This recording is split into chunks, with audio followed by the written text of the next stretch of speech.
Yeah, it really has. Like, so much is happening so fucking quickly. I'm constantly just, oh God, what now? I kind of want everyone in America, especially, to calm the fuck down.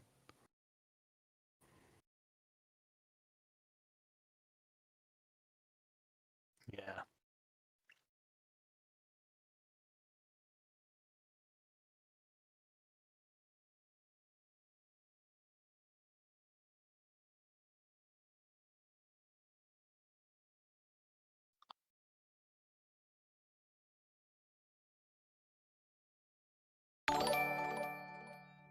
yeah,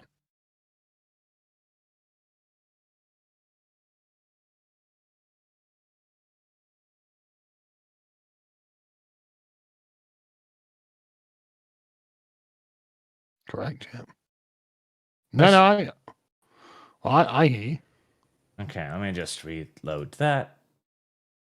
Okay, there we go. I think it's reloaded my audio now. Okay, yeah. Fucking Streamlabs. Cognitive dissonance. But yes, I was saying, chat, it's been a long year. So, but yeah, the thing he's saying here, sometimes people hold a core belief that is very strong. When they are presented with evidence that works against that belief, the new evidence cannot be accepted. It would create a feeling that is extremely uncomfortable called cognitive dissonance. And because it is so important to protect the core belief, they will rationalize, ignore, and even deny anything that doesn't fit with the core belief. And that is true. This is a proven phenomenon. But what we have right now is evidence A. It's clearly murder. Footage of obvious self-defense. Retards. Evidence B. This was self-defense. Idiot. A video showing murder. We're literally using the same fucking meme now to two-side this situation.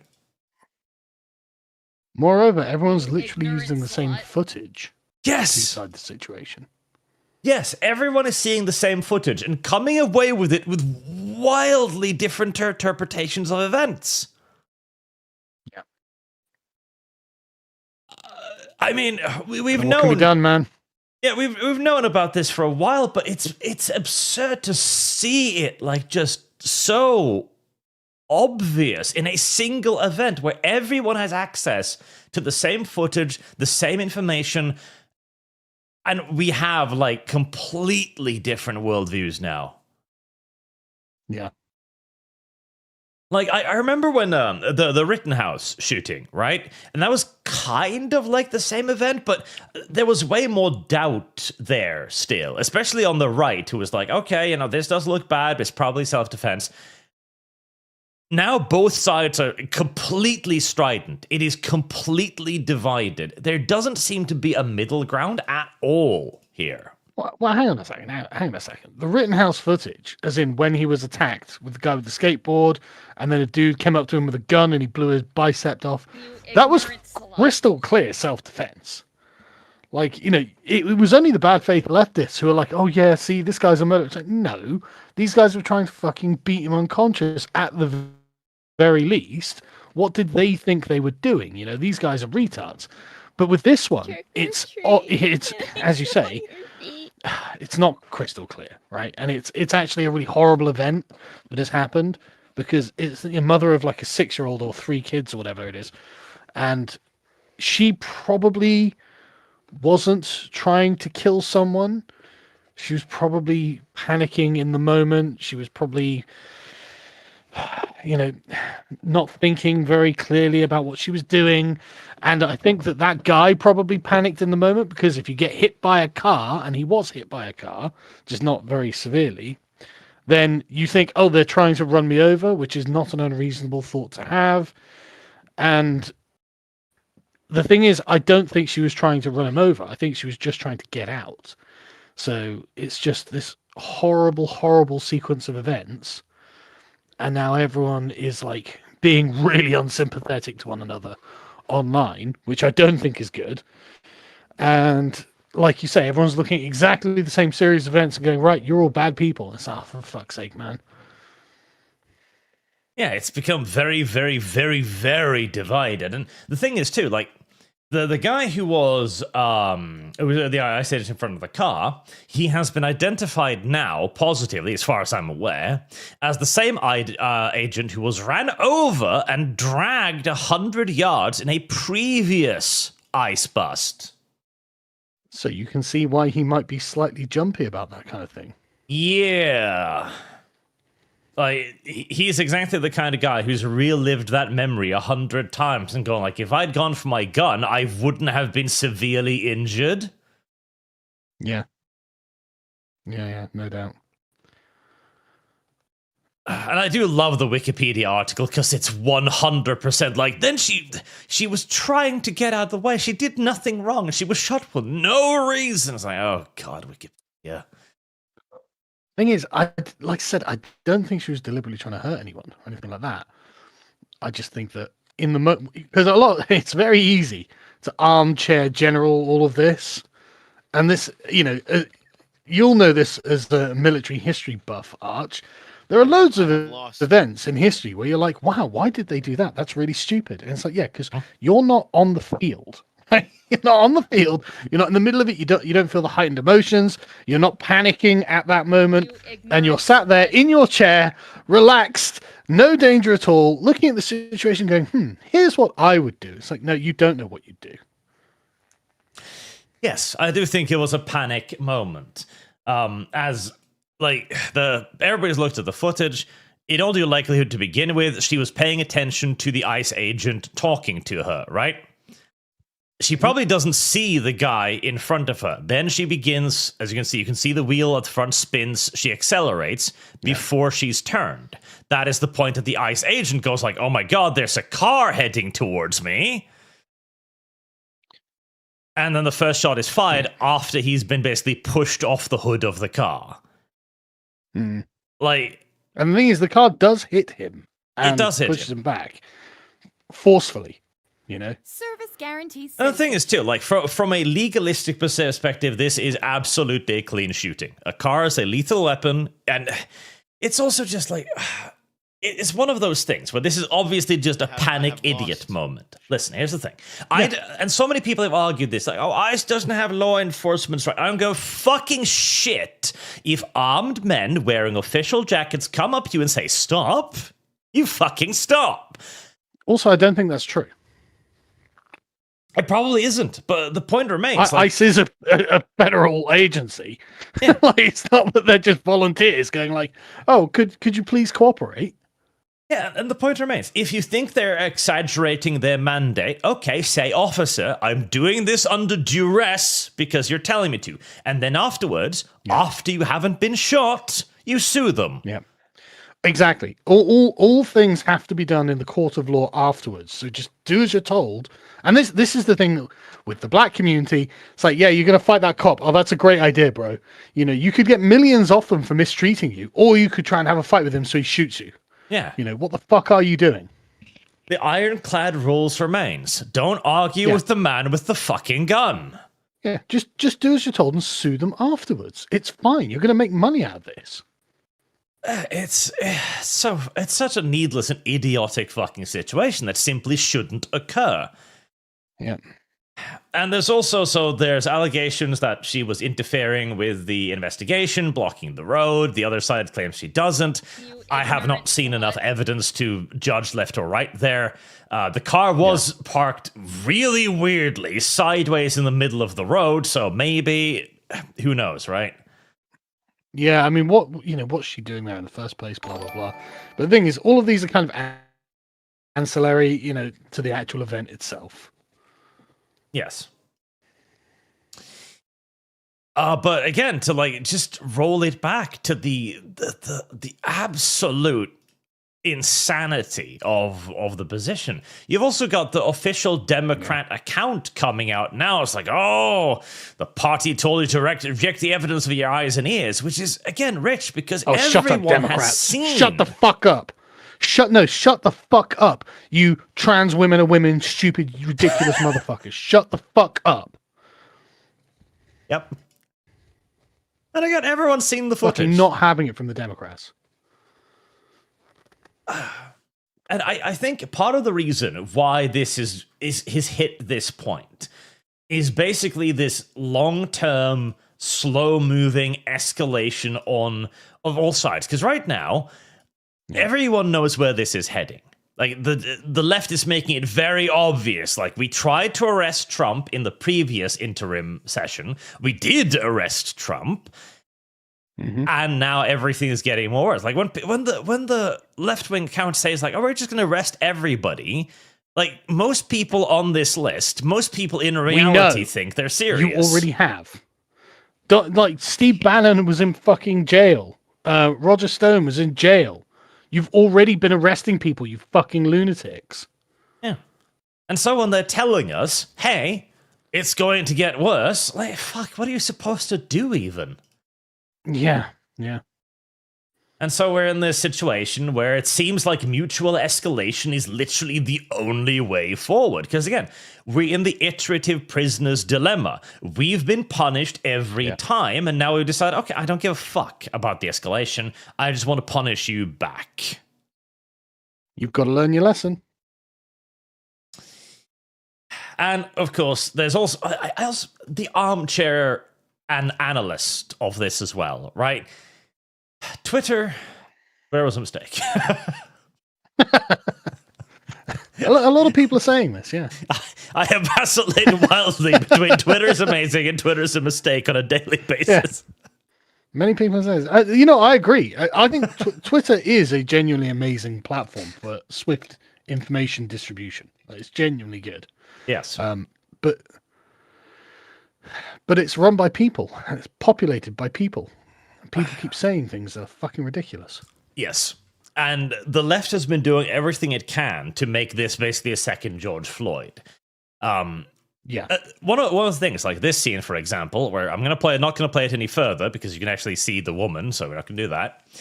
But a person goes, "Doctor, can I go check her pulse?" And I know, back off. I'm a physician. I don't care. Yeah, that is the correct fucking response. You don't know that guy's a doctor. Yeah.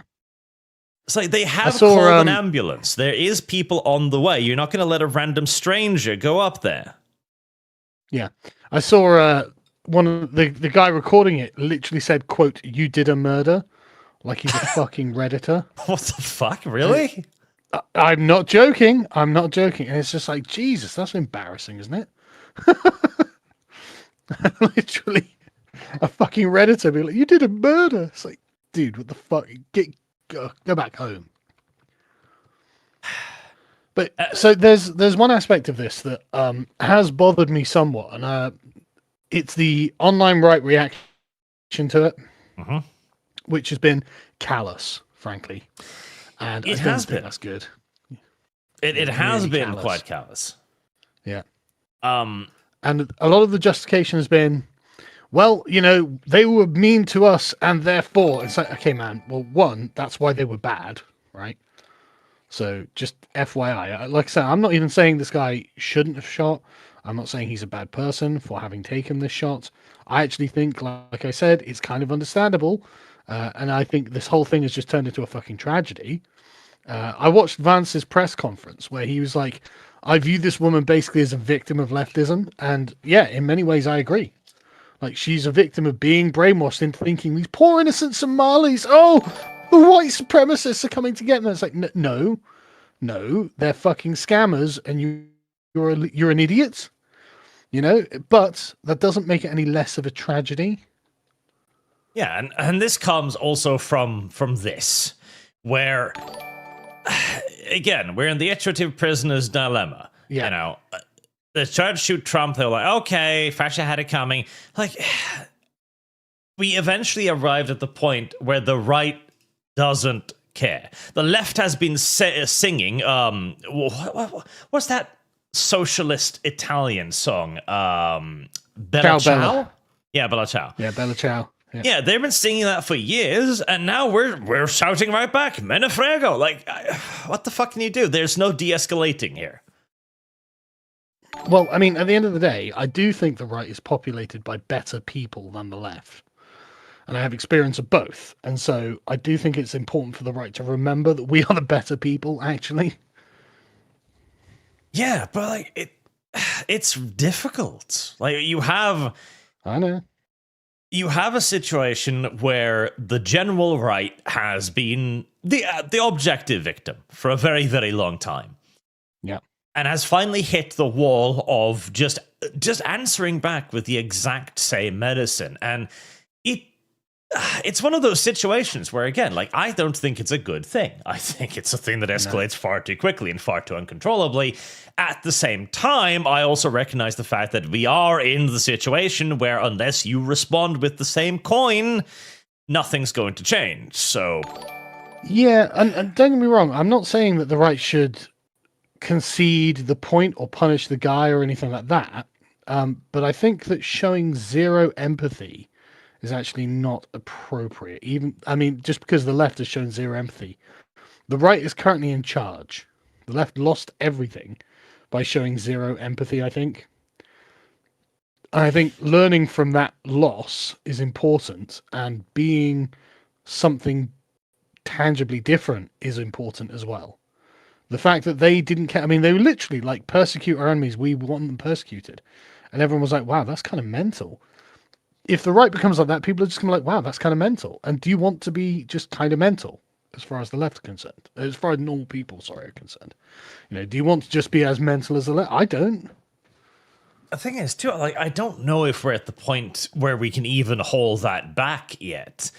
Because it seems like the middle ground is disappearing rapidly. And a lot of it also has to do with the escalating discourse. Like, one thing that came up, and I hate this so fucking much. So this comes from a large account posting this, what do you notice? The car moving forward against the agent. But the road stripe color has suddenly changed. Somebody says AI.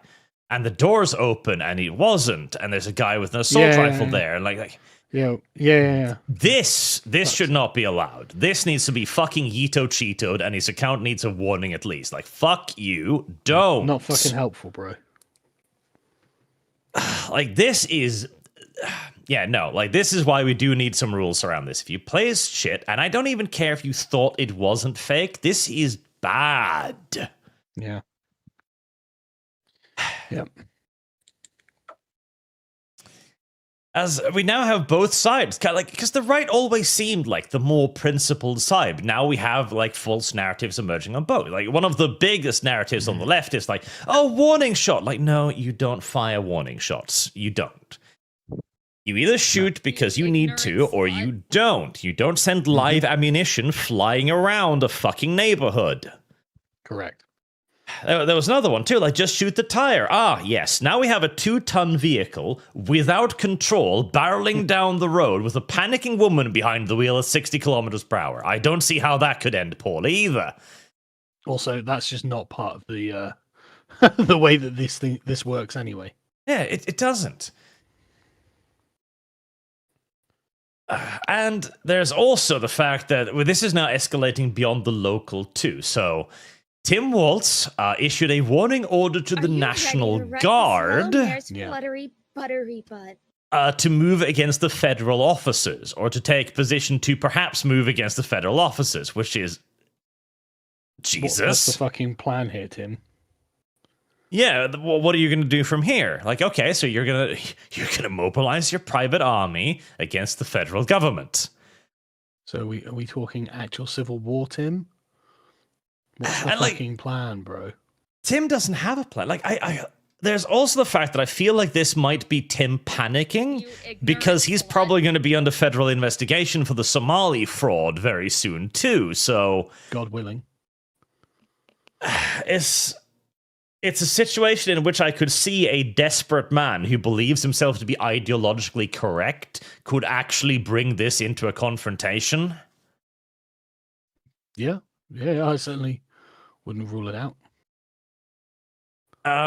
So yeah, chat, we're 8 days in, and we're looking at a potential standoff between the federal government and the Minnesota National Guard. Yeah, already we're at a civil war. What the fuck is this year? Fucking mental, that's what it is. But unfortunately, you have to play the hand you dealt, right? Yeah. Jesus. And I've also seen Trump. Artemis sent me some pictures of this too, because Trump was also escalating this with Tim Walz. Like, it feels like I don't know. It feels like Tim is like, oh, I'm going to up the stakes, and normally that's the point at which the right goes like, oh, okay, we'll have to do the legal thing. It'll take 6 months. Instead, Trump's just on social media going like, yeah, do it, bitch, try it. Yeah, Trump not exactly known for his de-escalations. No. Like, what are we doing here, man? Are you really the man to be doing this, Tim Walz? Yes. Are you actually going to be the guy trying to stare down Trump on this? Yeah. Come on, bro. It is a insane situation. Yes. It's fucking mad. Let me do a couple of these Super Chat catch-ups too, because this will then lead into our wider understanding of force. And actually, before that, okay, so I haven't seen any conclusive evidence that she was out there interfering with ICE. It might be out there. I might just not have seen it. There's the other side, of course, going that she was just dropping off her kids, doing nothing wrong, etc. So I don't know. But I will also point out that this wouldn't surprise me. It would not surprise me because everybody's been saying, go out there, interfere with ICE, stop ICE, ICE is evil. It would not surprise me if this was a liberal woman who went out there believing she was protected by the shield of rightness, interfering with law enforcement and not understanding that this is the real fucking world. Like when it was, as you mentioned, when J.D. Vance said this was a woman murdered by a leftist cult, like, I can fucking see it. I can see a scenario in which that is true. I actually don't know. Again, it's all quite early, so I'm trying to reserve judgment until information becomes solidified. Yep. Service guarantees citizenship. Why YouTube? Sensible Center, Jimmy Kimmel is at it again. Surely has to go. No, leave him alone. Like, literally, the only thing that will give Jimmy Kimmel relevance right now is being attacked. Don't react to him. Yeah, just ignore him. He had literally the biggest spike in his ratings in his entire career after being reacted to, and then immediately they plummeted again. Just fucking ignore him. He's actually irrelevant. Yeah, literally nobody cares about Jimmy Kimmel. Yes. He's a governmental propagandist stooge on the television. Ignore. He rings up his mum, and his mum's like, who's this? Like, Jimmy, what? Jimmy Fallon? I love that guy. No, the other Jimmy. Yeah, just ignore his ass. Skull Throne, Arch, Venezuela was a failure. Trump had a communist dictator in a helicopter and didn't do the funniest thing. I mean... He did parade him through the streets of New York in chains, though. Like a fucking Roman triumph, yes. Yeah, so that was still pretty funny. That was pretty funny, yes. Like, there's, this obviously bad, but parading around a Venezuelan dictator you've captured, I'm okay with that, to be honest. Yeah. That is kind of cute, actually, yes. Night Shroud for $50. Thank you very much, sir. Sargon, the left are singing Bella Ciao, and the right's almost saying Menefrego. So who wins this war? Rather, who will be the left standing? Do you think Trump may invoke that presidential directive? 51? I don't know what that one is. Maybe live in interesting times. Fortunately, we apparently do live in interesting times, whether we like it or not. Yeah, and like I was saying, yeah, like exactly, Bella Ciao, the left has already been going like, okay, escalate, and the right has finally gone, okay then. And I can't even critique it for it. No, I don't. I'm not condemning anyone, but I just don't think it's the right thing to do. I actually think being the adults in the room is the right thing to do in tense moments like this. H174 for 50. A lot on the left says they can start Charlie Kirk memes again because we're celebrating. Not realizing that we are only defending an officer, but that there's an astronomical difference between the two. Also tell my fiancé she's a goblin. Your fiancé is a goblin. And again, there's the thing too, right? But now we can start memeing again. Listen, you already have been. Don't pretend like... Do not fucking pretend as if you haven't, all right? What you were objecting to was the consequences of your actions. Consequences that you yourself were arguing for a solid decade. And even if you can, doesn't mean you necessarily should. That's the point too. Like, okay, but do you need to? Do you think that will... Like, the fact also that... See, this is the problem, right? Where one can say, like, okay, it would be better for both parties to de-escalate, but the only time I have ever seen calls for de-escalation from the left is literally after Charlie Kirk, when they were being victimized by the mass outrage against it. Like, I have yet to see the left actually try to de-escalate fucking shit, and until that happens, well, crap. There's not much you can do, is there? Completely Heresy fair is the point. question. Fire is the answer. The Inner Circle for 1,000 eaters. After Charlie, I no longer care about the opinions of people who would do the same thing to me and dance piss on my grave after doing so. Yeah. Yeah, but that's the thing, right? I don't care about the opinions of the left either. Are you But I'm not ready to talking write about this the left. yellow mare's I'm talking about those normal people who aren't dramatically and desperately involved in politics every day, who are just seeing reports on the news. Yeah. Like they're the people whose opinions that will actually matter, because they are the swing voters. You know, they're the people who are not directly invested one way or another whenever an internet drama happens, and they actually do matter. Yeah, and I tell you, the midterms are gonna be interesting. Yeah. Brandon, you guys see the Nick Sorter video? Minneapolis is apparently another Portland. Friendship, Nick Sorter video. I do not believe I have, no. I'm not familiar with it myself. I do know that It doesn't mean Nick Minneapolis... Sandy. I don't think so. What was the guy who discovered the fraud? Well, you might have misspelled it, but it is definitely Sorter. Sorter. You meant that guy? Yes, of course we saw that. Because I do know that there is a lot of that going on. I know some people who live in the area, and they've basically been telling me about the Somalis, like years before any of this happened. They're not particularly beloved in the community, let's put it like that. No. And the thing is, like, this is a community issue. It's not an individual issue. Like, there's loads of it over in Britain as well. Suddenly it's all coming to light in Britain as well. It's like, oh, fuck's sake. Exactly the same kind of fraud as well. Yeah, and it's because also most people haven't wanted to talk about it because, well, you're racist if you say.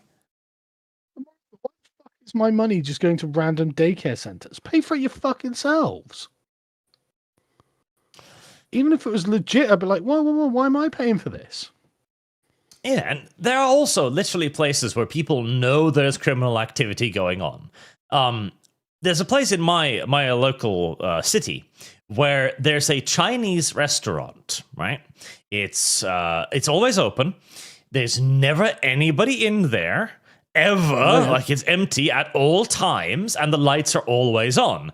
It's like, okay. And this Chinese restaurant has been open for like 7 years by now. And everyone knows it isn't open because it's doing well. Nobody goes there. Nobody eats there. Everybody understands that you don't just pop in for some Chinese food. You know, there's an African restaurant just around the corner from our studio. And years ago, when it opened like 2-3 years ago, and at the time, Callum was like, oh, let's go there and eat. And I was like, okay, sure, why not? And man, we walked in there, and the owners were just like, yeah, and we're like, oh yeah, we'd like some food, and they were like, oh yeah, right, it's got restaurant on the outside, and it took an hour for them to prepare us a couple of plates of rice and chicken or whatever we had, and it was just like, right, okay, this isn't a restaurant. All the windows are kind of like blacked out, and no one ever goes in there, ever. I've never seen a single person go in there, and it's just like, right, okay, obviously this isn't a restaurant. Yeah. Yeah, like everybody knows. Like, because again, nobody just randomly walks in there. Everybody understands what this is, but you don't say anything. Sandu, mandatory dono, late and gay. Thank you. I would be later more often. Marksman. Incentivizing. Shad is coming to the position of liberalism is crap, Sargon. You know what to do? Sit him down in autistic detail and annihilate the liberal position. Oh, you know how much I love doing that, guys. Carson Casimir, I want to see Sargon with a tricorn and an eye patch next time he has the bird. Yeah, I don't know when it'll be up visiting next, but who knows? Stranger things have happened, right? Marine Alpha, Arch, turn off mute. I did. I didn't even have it on. Streamlabs. Boog, welcome to Interesting Times. Are you having fun? I mean, certainly no lack of content. Things are happening. Father Jack Laden, Art is audio sealing. Rip. It happens. Well, check it out. Best example of eyewitnesses and different story. Yeah. Are you ready to rut this is almost entirely ideological. That's the interesting part too, because we all see the same thing. We all see the same scene, and everyone comes to the same extreme position, but on opposite sides. So, Luxon, we can't live together. One side gotta go. I mean, it's crazy, but we are kind of approaching the point. Carson Casimir, Spanish Civil War speedrun. That's the thing, too. Like, I don't even... Like, okay, people mention the Civil War, right? And it's kind of become like a sort of pseudo meme now, and it kind of refers to more of a state of civil unrest disorder rather than like what we'd call a war, because I can't even see how a civil war would happen in the modern United States. I don't see it. Are you ready to rut? There doesn't seem to be any logical way that the left could mobilize an armed force to try and sever itself from the right. I think the worst you can get is a kind of social war, sort of Northern Ireland style or Lebanon style.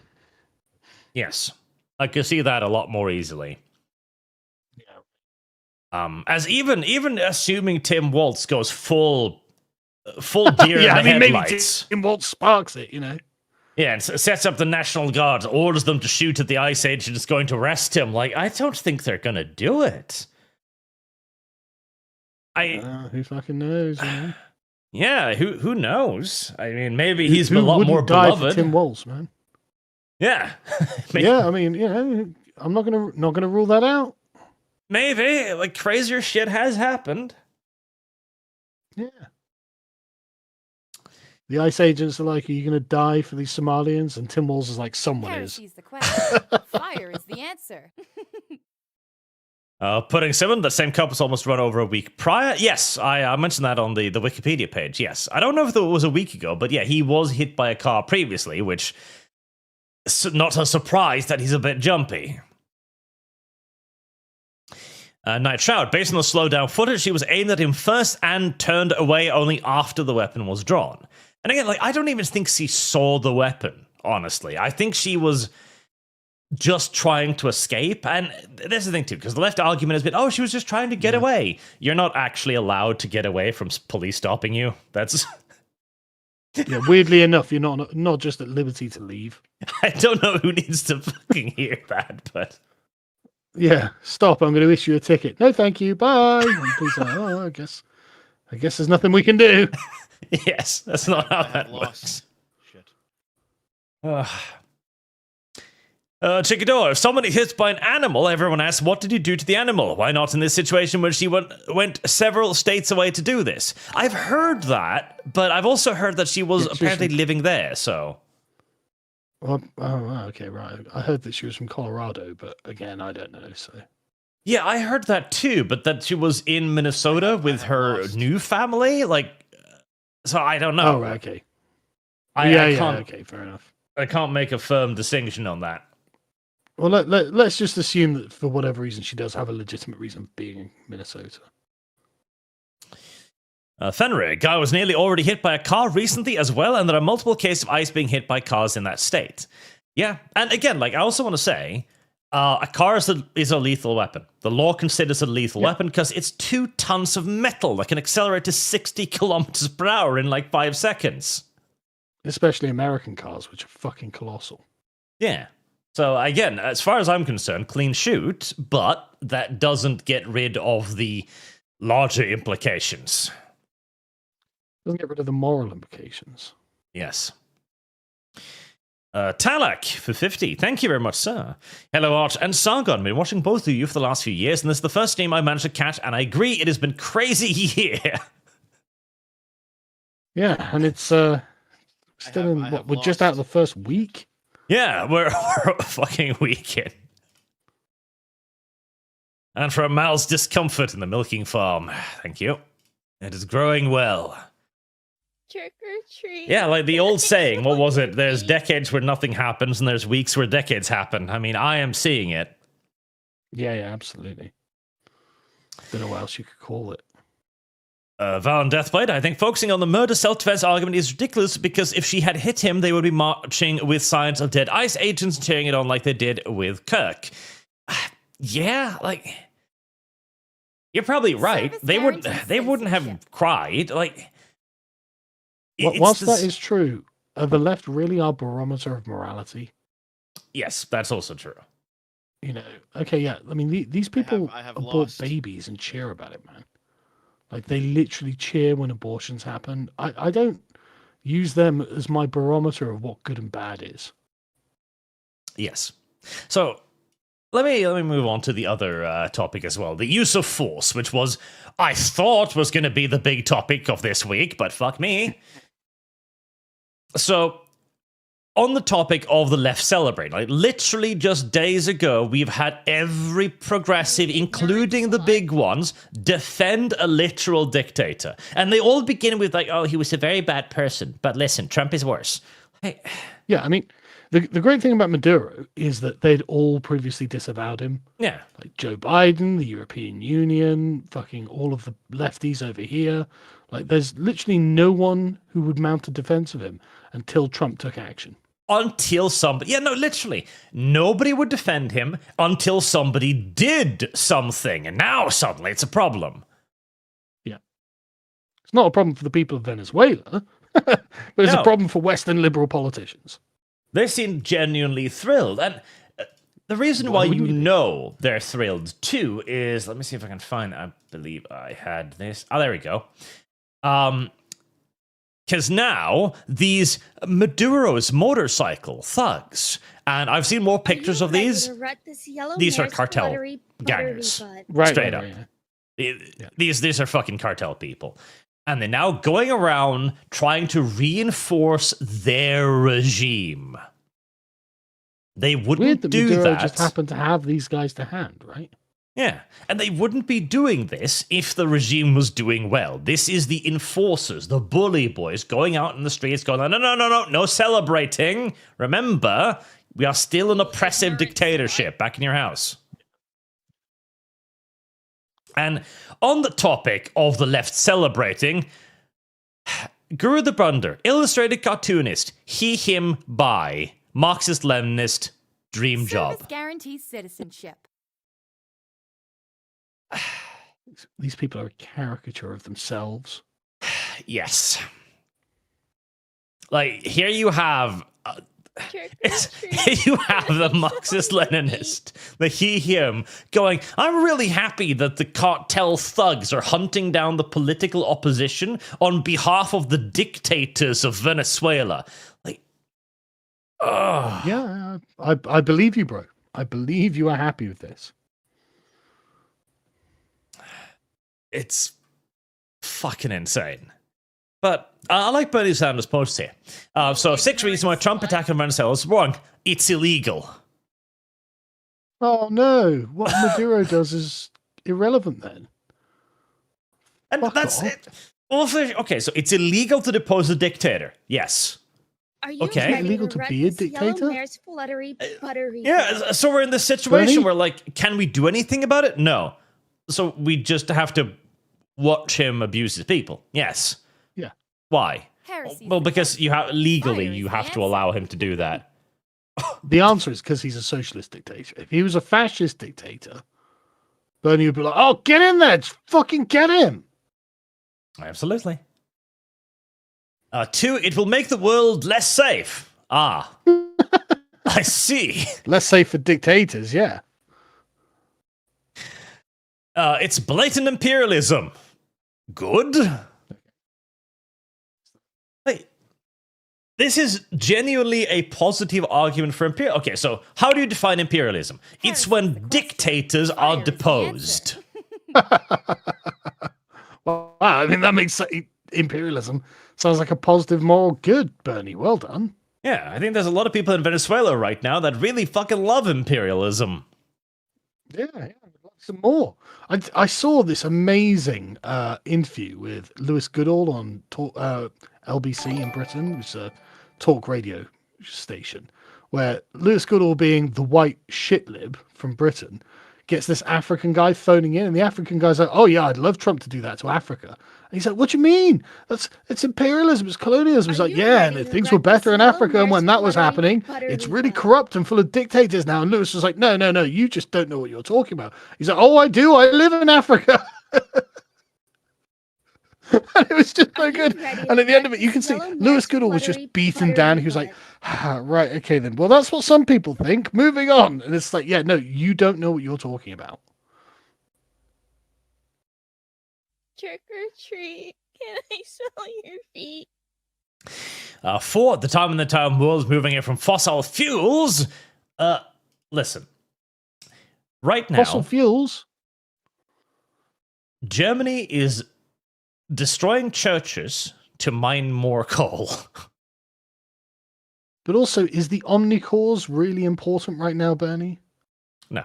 It's like, the world moving away from fossil fuels too is a fucking myth. Okay, we can't satisfy the world's energy requirements of solar panels. It just isn't happening. Yeah. Maduro is corrupt and anti-democratic. Sorry, just a quick thing. I saw a fucking British Labour politician the other day donkey on everyone going, "Look, guys, half of Britain's power is produced by wind." And I'm like, yeah, and we have the most expensive electricity in the world.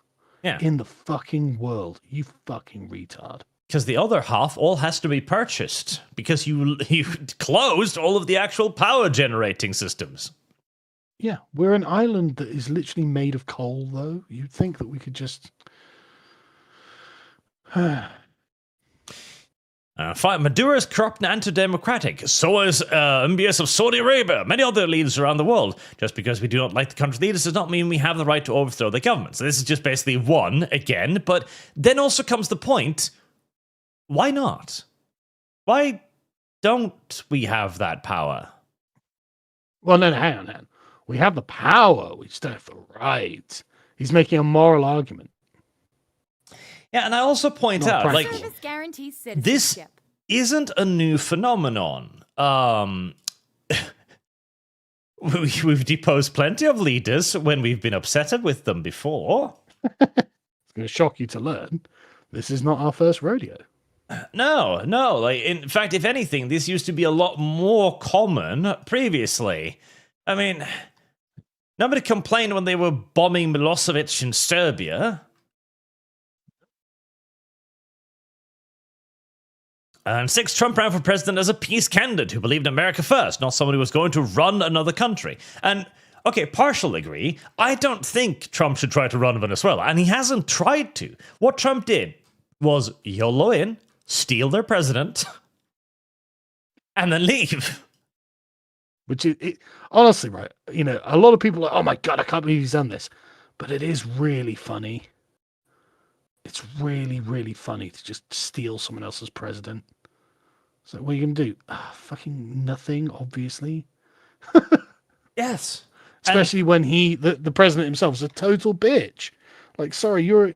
Like, did you see that him eating the empanada on TV while everyone was starving? He's literally giving an address saying, you need to get used to starving. This is for the greater good of socialism or whatever bullshit he was coming out with. And then he takes a bite out of an empanada, for anyone who doesn't know, is the Spanish equivalent of a Cornish pasty. And just takes this bite out of this fucking pasty on live TV. And it's like, what the fuck are you doing? Your people are starving. Have your lunch after the broadcast, you freak. Yep. Like, what are you doing? But yeah, so, no, fuck Maduro. No sympathy for him whatsoever. And what are the ramifications? So, granted, I don't speak Spanglish, so I don't know if this is true, mind you, pinch of salt, but the translation says, the president of Cuba, Diaz-Canel, who had challenged Donald Trump, is finally changing his tone. We may have to start thinking that what's wrong in Cuba is our fault, the fault of the Communist Party. Wow, really? No way. It's like, all I'm saying is, if you point a loaded gun at somebody, they might start acquiescing to more of your requests. Yeah, we used to call it gunship diplomacy, and we used to be great at it. Yeah, another one. The Venezuelan dictatorship has just announced that starting from this moment, they will begin releasing political prisoners from the torture centers. Venezuelan foreign political prisoners. Historic moment. For any lefties, yes, they have torture centers. I have lost. Assuming this is true, and again, no hablo gay, but why is this suddenly happening? Is it out of the kindness of their heart? Did they suddenly just have a change of mind? Oh, we were terrible people. We've got to stop this. Fortune was wrong. It took us so long to discover it. And Donald Trump knocking off a world leader for us to realize. How? All I'm saying is it's really strange timing. Yeah. You know, it's exactly the same as the European Union guys who are like, oh, yeah, we don't give a shit if, we get sanctioned or if Trump puts tariffs on us or whatever. But the second they're not allowed to fly to America, they're up in arms because it affects them personally. Yeah. Like, this is the thing that people don't understand. Donald Trump is affecting them personally. They personally are getting black bagged, and they're like, "Oh, whoa, okay, yeah. We do need to change our tune." It's like, guys, we've got to make sure this shit affects them personally. You don't understand. That's how politicians work. Yeah. And again, like I've talked about this so many times, but the biggest advantage of Trump is that nobody knows what the fuck he's gonna do. Like, the entire one reason day he's doing nothing interesting. The next day he's blackbagging Maduro. What more do you want? Yes. Like, this is the reason why Russia invaded Ukraine under Biden. Because Russia knew Biden was going to act like a rational US president, which means nothing. Trump, however... Trump, you have no idea. Like, well, what might Trump do today? Oh, well, nothing. I mean, they've got a fleet off the coast of Venezuela, blowing up some smuggler ship. What do you mean they took the president? Yeah. Like, what kind of mood has Trump woken up in today? Yeah. He woke up and decided we're going to abduct the president now. Yeah. Serious question. What kind of mood has he woken up in that will affect his response? Yes. And again, like, this was so... The way it was done as well. When I first saw the pictures, I was like, nah, this is bullshit. There's no way helos are flying in low over Caracas. Like, no. That's not happening. It happened. He just did it. I thought it was... Honestly, I thought it was a YouTube prank or, like, Twitter prank. When, like, someone's trending because they died or something. No, they didn't really die. It's just, the algorithm and people pranking on the internet.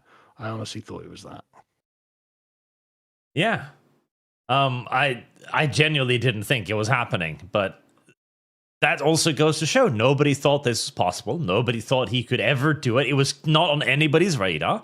And that's why he's such a powerful and effective political tool.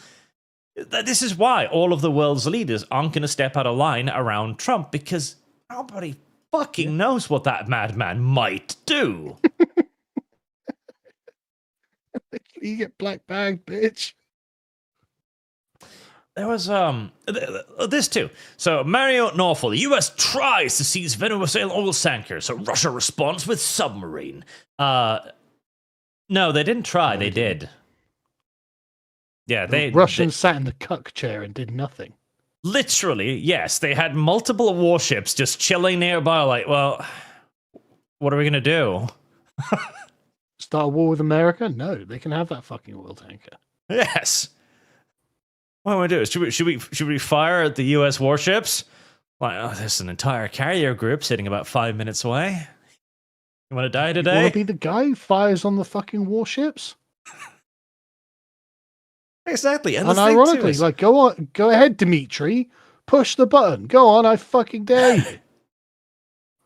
The Russians themselves know. The Russians have spent the last, decades being routinely humiliated by the Americans on the oceans. Well, hang on a second. The Russians have spent decades being routinely humiliated by Slavic peasants. Yes. In slightly different countries, all right? Like, you don't need to be an American. Like, sorry, like, the invasion of Ukraine was not a success. You know, okay, the Russians may have won given the traditional Russian method of war, which is sacrifice enough men. But, like, holy fuck, are you mental? Like, you've only just tipped the scales in the favor of Russia in this war. Like, this should have been a blitzkrieg. It should have been easy. Yeah. You should have done to Ukraine what Trump did to Maduro. That was the plan. Yeah. And yet again, you did try initially. Here you are sat in a submarine from the fucking Cold War, a 1960s submarine. A little distance away is an aircraft carrier built 5 years ago. You're up against anti-sub weapons, 10 years old, tops. You're up against the best navy in the world. You've probably got a Seawolf on your fucking tail. It's probably been there for 6 months already. You're not gonna fucking do anything. Nah. Comical. And that's again why the America just does this. Again, any other administration would and ah and eventually cuck out over the risk. Trump, I might do it. I might not do it. I might have done it already. But the thing is, that is by far the most effective strategy.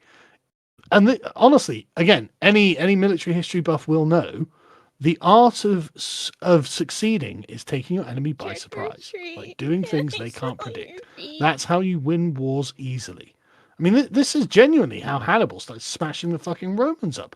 This is like, it's the most tried and tested thing. If your enemy can't just expect what you're going to do, they can't counter it. Yeah. And there's going to be bloviating from the sides, like China issues a final warning, the 700s. Yes, the Chinese final warning, the famous Russian joke. Yes. As the Russians go like, oh, we're going to take your boats too. What happens to anyone touching the American boats again? Go on then. Like, I'm sick of this. Is the whole thing about the sort of power discussion. I'm kind of sick of it. Like, everyone talks as if there's an equality, a parity here, and there isn't. There isn't. Johnson Smith for another 50. Thank you very much, sir. It makes you think when Trump said he'd bomb Moscow if they had invaded Ukraine when him was president. Now he goes and grabs a dictator in the middle of the night. I don't see China invading Taiwan anytime soon. Uncertainty is powerful. Yes. Yeah. And to the point of equality of power, right? This is where we get to our actual main topic of the day, that nobody understands force anymore. Because all over Twitter were things like this. It's like, can Canada just arrest Trump? You can try. Yeah, go on. Guarantees citizenship. Go on. Because the argument then becomes, like, oh, the only thing protecting you is international law. Actually, the things protecting the White House are fucking surface-to-air missile batteries on the roofs. What was the thing enforcing international law? Oh, American fleets. Heresy's the question. Exactly. Fire The American is the military. answer. Yes. Like you can go and grab Trump. Like you can argue exactly the same when you've got him in the black bag. You can go like, well, Mr. President, international law doesn't apply. Go ahead. You're gonna have to get past a few hundred agents. You're gonna have to get past a garrison worth of National Guard. You're gonna have to get past the fucking SAM systems on the roof. Not to mention, you're gonna have to fly into the US first. Yeah, like holy shit, man. Because that's the thing. No, you can't do this because you're America's fucking vassal state. America can do this because they've just demonstrated the ability to do so.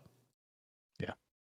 And the entire world has basically been wrapped in this cocoon of imagined safety where we've convinced ourselves of the international world order. And here's the thing, I have lost the rules-based laws order because that was the West's imposing its will on everybody else. That was us drawing lines in the sand and going, you can't cross that. Why? I'll bomb the fuck out of you. Yeah. The rules-based order says so, bro. But again, it was all a fiction that we told other people. Yes. And the thing is, the liberal types were marinated in it for such a long time, they began believing the bullshit themselves. Yes. It's like, yeah, but no, what this was, right, what the rules-based international order was our way of determining what fair rulership looked like. It's to tell vassal states, no, these are the rules that will bind you, and this means that you can be sure that you will be treated fairly by the United States. And to be honest with you, genius idea. Fucking good idea to keep vassals in line. But they've got to understand it doesn't apply to the person enforcing them. Well, and there was a thing as well, right? Because I want to draw a differential here between the current rules-based law order and the old one. Because there was absolutely a time when it was simply just an imposition upon vassals. Like that time China got uppity over the opium trade and Britain decided to launch the single most one-sided war in human fucking history. Lessons were learned. That was the empire going, no. Like we said, we told you the rules, but we have sovereignty. Yes, about that. In China's defense, there have been more one-sided wars, but nobody's heard of them. That might be true. Whereas our world order, imposed by the United States Navy, was genuinely an attempt at being fair. We tried to be fair. Everybody got their territories. We lined them up. Okay, hey, you country, you get this area of the ocean. Your country, you get this area of the ocean. And it's okay. It looked fair. It was fair. It was an attempt by the world's powers to treat everyone with a degree of respect and equality. Yeah. The problem is, then Europe decided to start taking advantage. And it did take advantage. There's no way around it. We all committed ourselves to a mutual defense alliance. Europe didn't uphold their end of the bargain. For the longest time, they didn't spend the money. They didn't keep their readiness. They used the money on flooding themselves with immigrants and social welfare, whilst relying on America to do everything. That was never was only going like to hold. 2% as well. Like, Yeah, 2%. 2% of GDP on defense is not even that much. No, it really isn't. Like, that isn't even like an imposition. That is a, hey, you got to be able to defend yourself on a basic level. Yeah.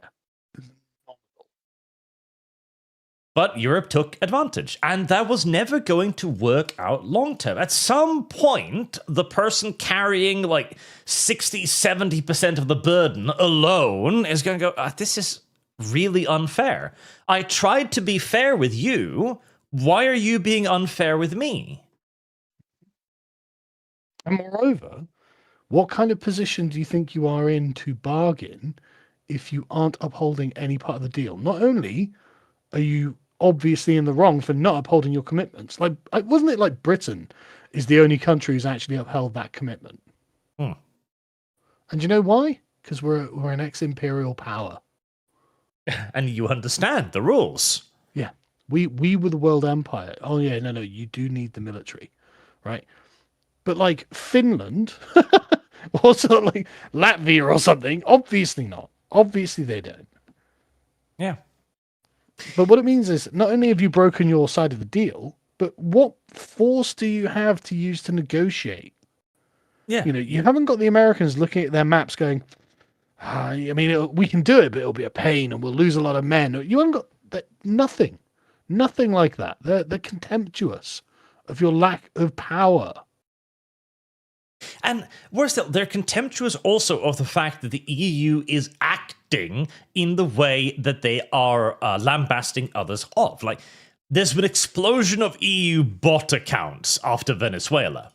And they're all singing from the same hymn sheet. Pax Europa, from Greenland to Ukraine. Ukraine is part of the EU now. But did you see the Danish government being like, "Oh, we're going to fire first and ask questions later"? Are you really? We will get to that because that's another point of like not understanding force. But like, this is the EU saying, "Hey, we're an imperialist project too. We too want to be a superpower. We're going to conquer foreign lands. We're going to expand our borders." Like, you don't even have a moral argument. You don't have the argument of force, and you can't even browbeat America now with your morals because you're gonna, we're gonna take over that country too. Okay, so why can't we take over this America one? just do it, yeah. Heresies. And also, total Fire is fucking the fantasy answer. on the part of the EU. You're not doing shit.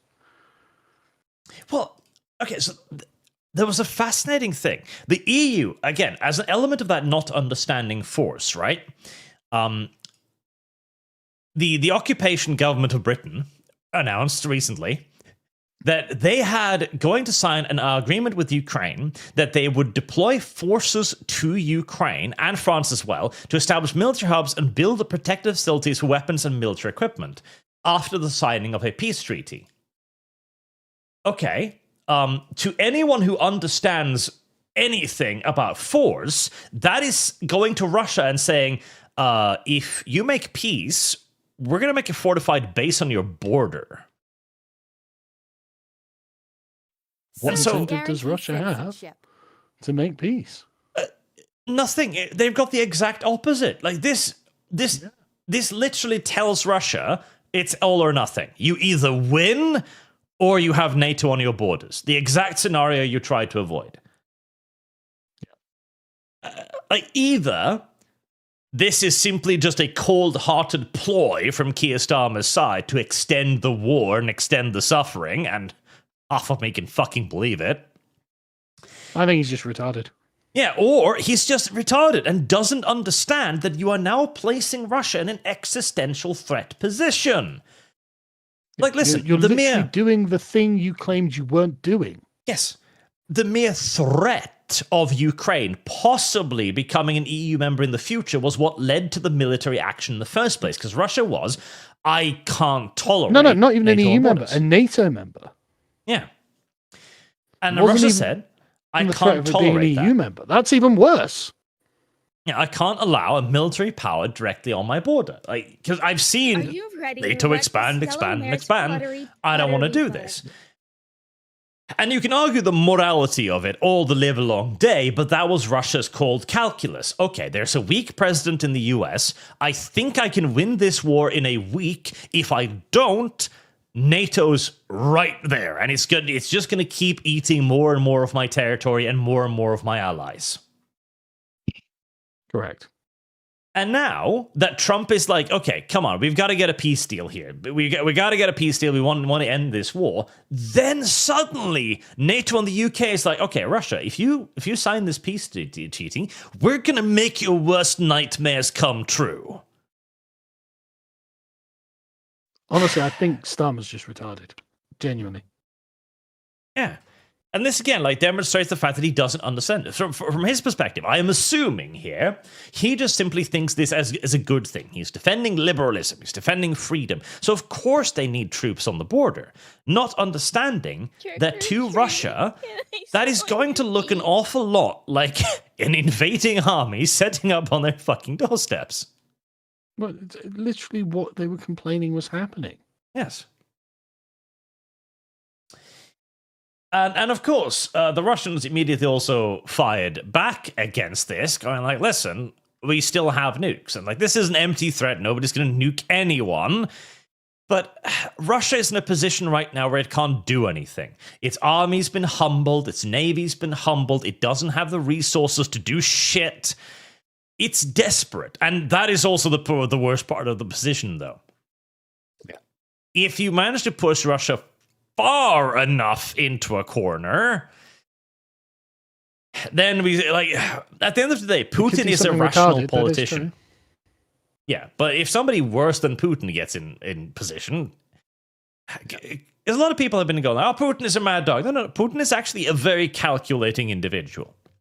Yeah, Putin is the opposite of a mad dog. Putin is a Machiavellian genius. Like, when they sanctioned Russia and it did nothing to the Russian economy, but ruined our economies, Putin had prepared for that for years. Mm-hmm. He knew you were going to do that, and he insulated his own country at the expense of ours, right? You don't have to like him to be able to respect the fucking hustle. He knew what he was doing. I mean, listen, he managed to convince the Germans that they should buy all of their energy from Russia. A large part of that is going to be sheer EU retardation, but even so. But also, like, the fact that they laughed at Trump when he said, don't you think that's a liability? Yeah. And they all literally laughed in his face, and it's like, okay, retards. Russia's just another part of the EU now. Like, no, you... yeah, that's exactly what they You counted your vassals before they'd hatched, I'm afraid. Yeah. And like this is not understanding force. This is not understanding the repercussions of force. And then comes what you mentioned. Danish troops told to shoot first, ask question later if US invades Greenland. You're fucking retarded. So ridiculous. I mean, first off, right, Greenland is not a very useful thing for Denmark to own. No. Right. It's even if you were like, right, we're going to fight the US, they're our worst enemies. Okay, don't die on the hill of Greenland, right? Like, you know, they're like, make it a strategic liability for them, maybe. I don't know, you know, like whatever, but just this is just a money sink for Denmark. Yes. And this then also began its usual period of escalation on Twitter, going from shoot, ask, first question later, to Danish trolls understanding also engage any hostile activity on Greenland, including unannounced US activity, as if they'll just randomly shoot, like they see a US warship in the bay and they'll just attack it because it's there unannounced. Stupid. All the way up till the fucking retards going, war! Denmark prepares to declare war against the US. Like, oh my Jesus. Denmark's a country of 5 million people, for anyone who's just not aware. Yeah, we need to start banning people on Twitter, okay? The retards on Twitter are slowly eroding my free speech stance on fucking shit. Like, come on, you absolute idiot. Yeah. So, what they're talking about here is a Danish law that heads back to the 1950s, in that since the Danish government isn't going to have any ability to communicate with troops on Greenland because it's fucking far away, they're supposed to be able to have the authority to attack invaders. This is obviously a nonsensical rule when it comes to Americans. It was intended to, because the thought was that the Russians might use Greenland to infiltrate America with spies and shit like that. That's why they had this order. As right now, the only Danish troops on Greenland are 14 dudes and 30 dogs. That's the garrison. Again, there wouldn't even be a war. No. There wouldn't be a war. What would happen is America would say, we own Greenland now. And that would be it. They'd deploy their navy in the Atlantic Ocean and say, yeah, you can't go there anymore. Trick or treat, can I smell your feet? Yeah. There's not going to be a land war on Greenland. Like, Christ. No. Hold your fucking surprise, folks. But Denmark isn't going to start dropping in battalions, and it's not going to be the fucking Falklands in Greenland. And even if they wanted to make it the Falklands, okay. They'd lose. Yeah. Now they need to break an American naval blockade. Best of luck, Greenland. I am rooting for you, lads. And again, as much as I would love to see a Rambo movie about the 14 guys in their dog sleds overthrowing the American invaders, etc., and that would make for an excellent movie. Yeah, plucky Greenland takes on the evil empire, sure, but come on, boys. This isn't Star Wars, I'm afraid. Yeah. And there's another thing, too. A lot of people have also been arguing, like, oh, the EU isn't that weak, you know? And that's true. Militarily on the ground, there's quite a lot of EU forces in total. And if America was to invade Europe, then okay, there might be a fight. But where Europe lags behind is in naval forces, because we've relied entirely on America to project strength. Europe has like a grand total of like 2 aircraft carriers, I think. Yeah, and they're British. And we've got some helicopter carriers and some other random stupid stuff, light stuff. Actually, I think I'm wrong there. I think France does have a couple of its own, actually. And then we've got some frigates. Well, I mean, it's over for the Americans. Yeah. It's not going to be a naval battle. It's not going to be a war. Sorry. Again, like, I don't like being the purveyor of harsh truths, but like, you have been ridiculous until this point, so why not just stop? Yes. There's nothing to be gained from this either. Yeah. Another argument is like, oh, we've got to close the American bases. You sure about that?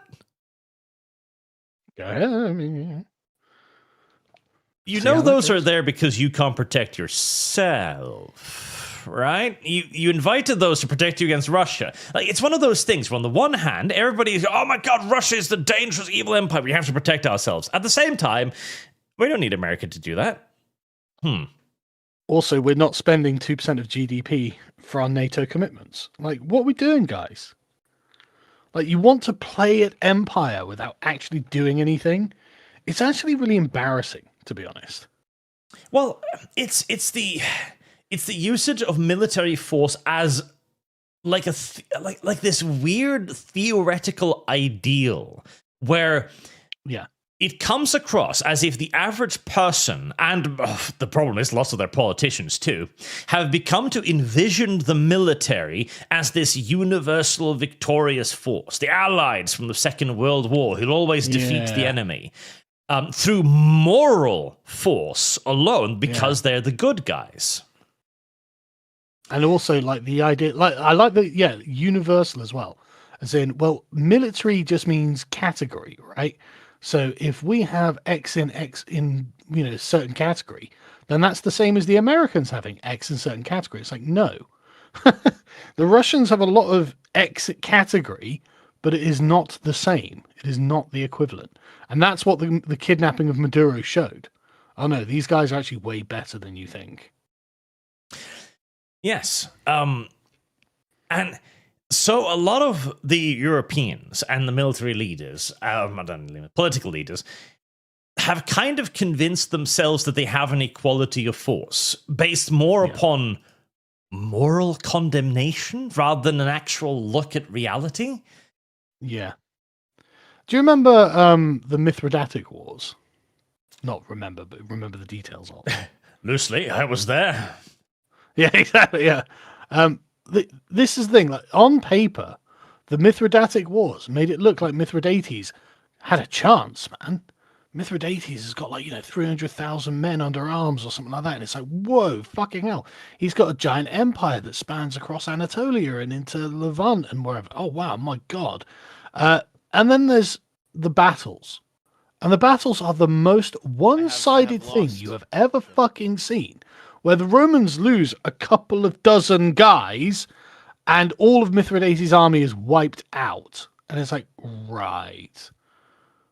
Fuck. Service guaranteed The numbers on paper actually aren't the same. Yeah. And Trump also has succeeded in getting the EU to actually start paying their bills, and that is a genuine achievement that he did. Again, by simply being the crazy person. That's how he achieved that. Smack talk. At some point, the EU can be a contender. The European economy is large. It has lots of military technology. It can absolutely do something. But right now, even the EU bot accounts are posting American soldiers. I have lost. Shit. So we're going to fight you. Okay, what do you got? Well, I've got this AI render. Your guys?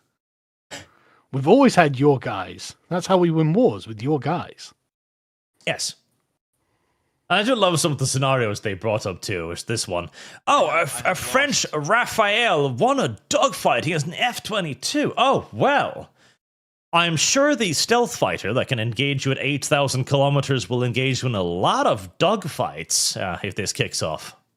Yeah, and bro, look, it's not to say that on an individual level, a European unit cannot beat an American unit. That's not how this will be fought. No. And again, what they demonstrated with Venezuela was their capabilities.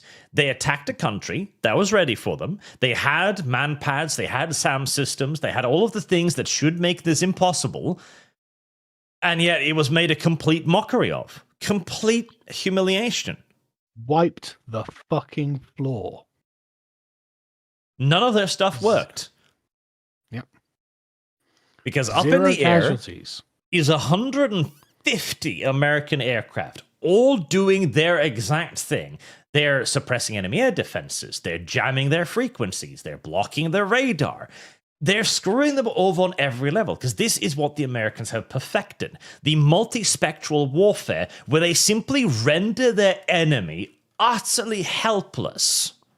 Yeah, and I had this conversation with at the begin with a bunch of people on the right at the beginning of the Russian invasion, where they're like, "Oh God, Russia's pretty scary." And I was like, "Not really."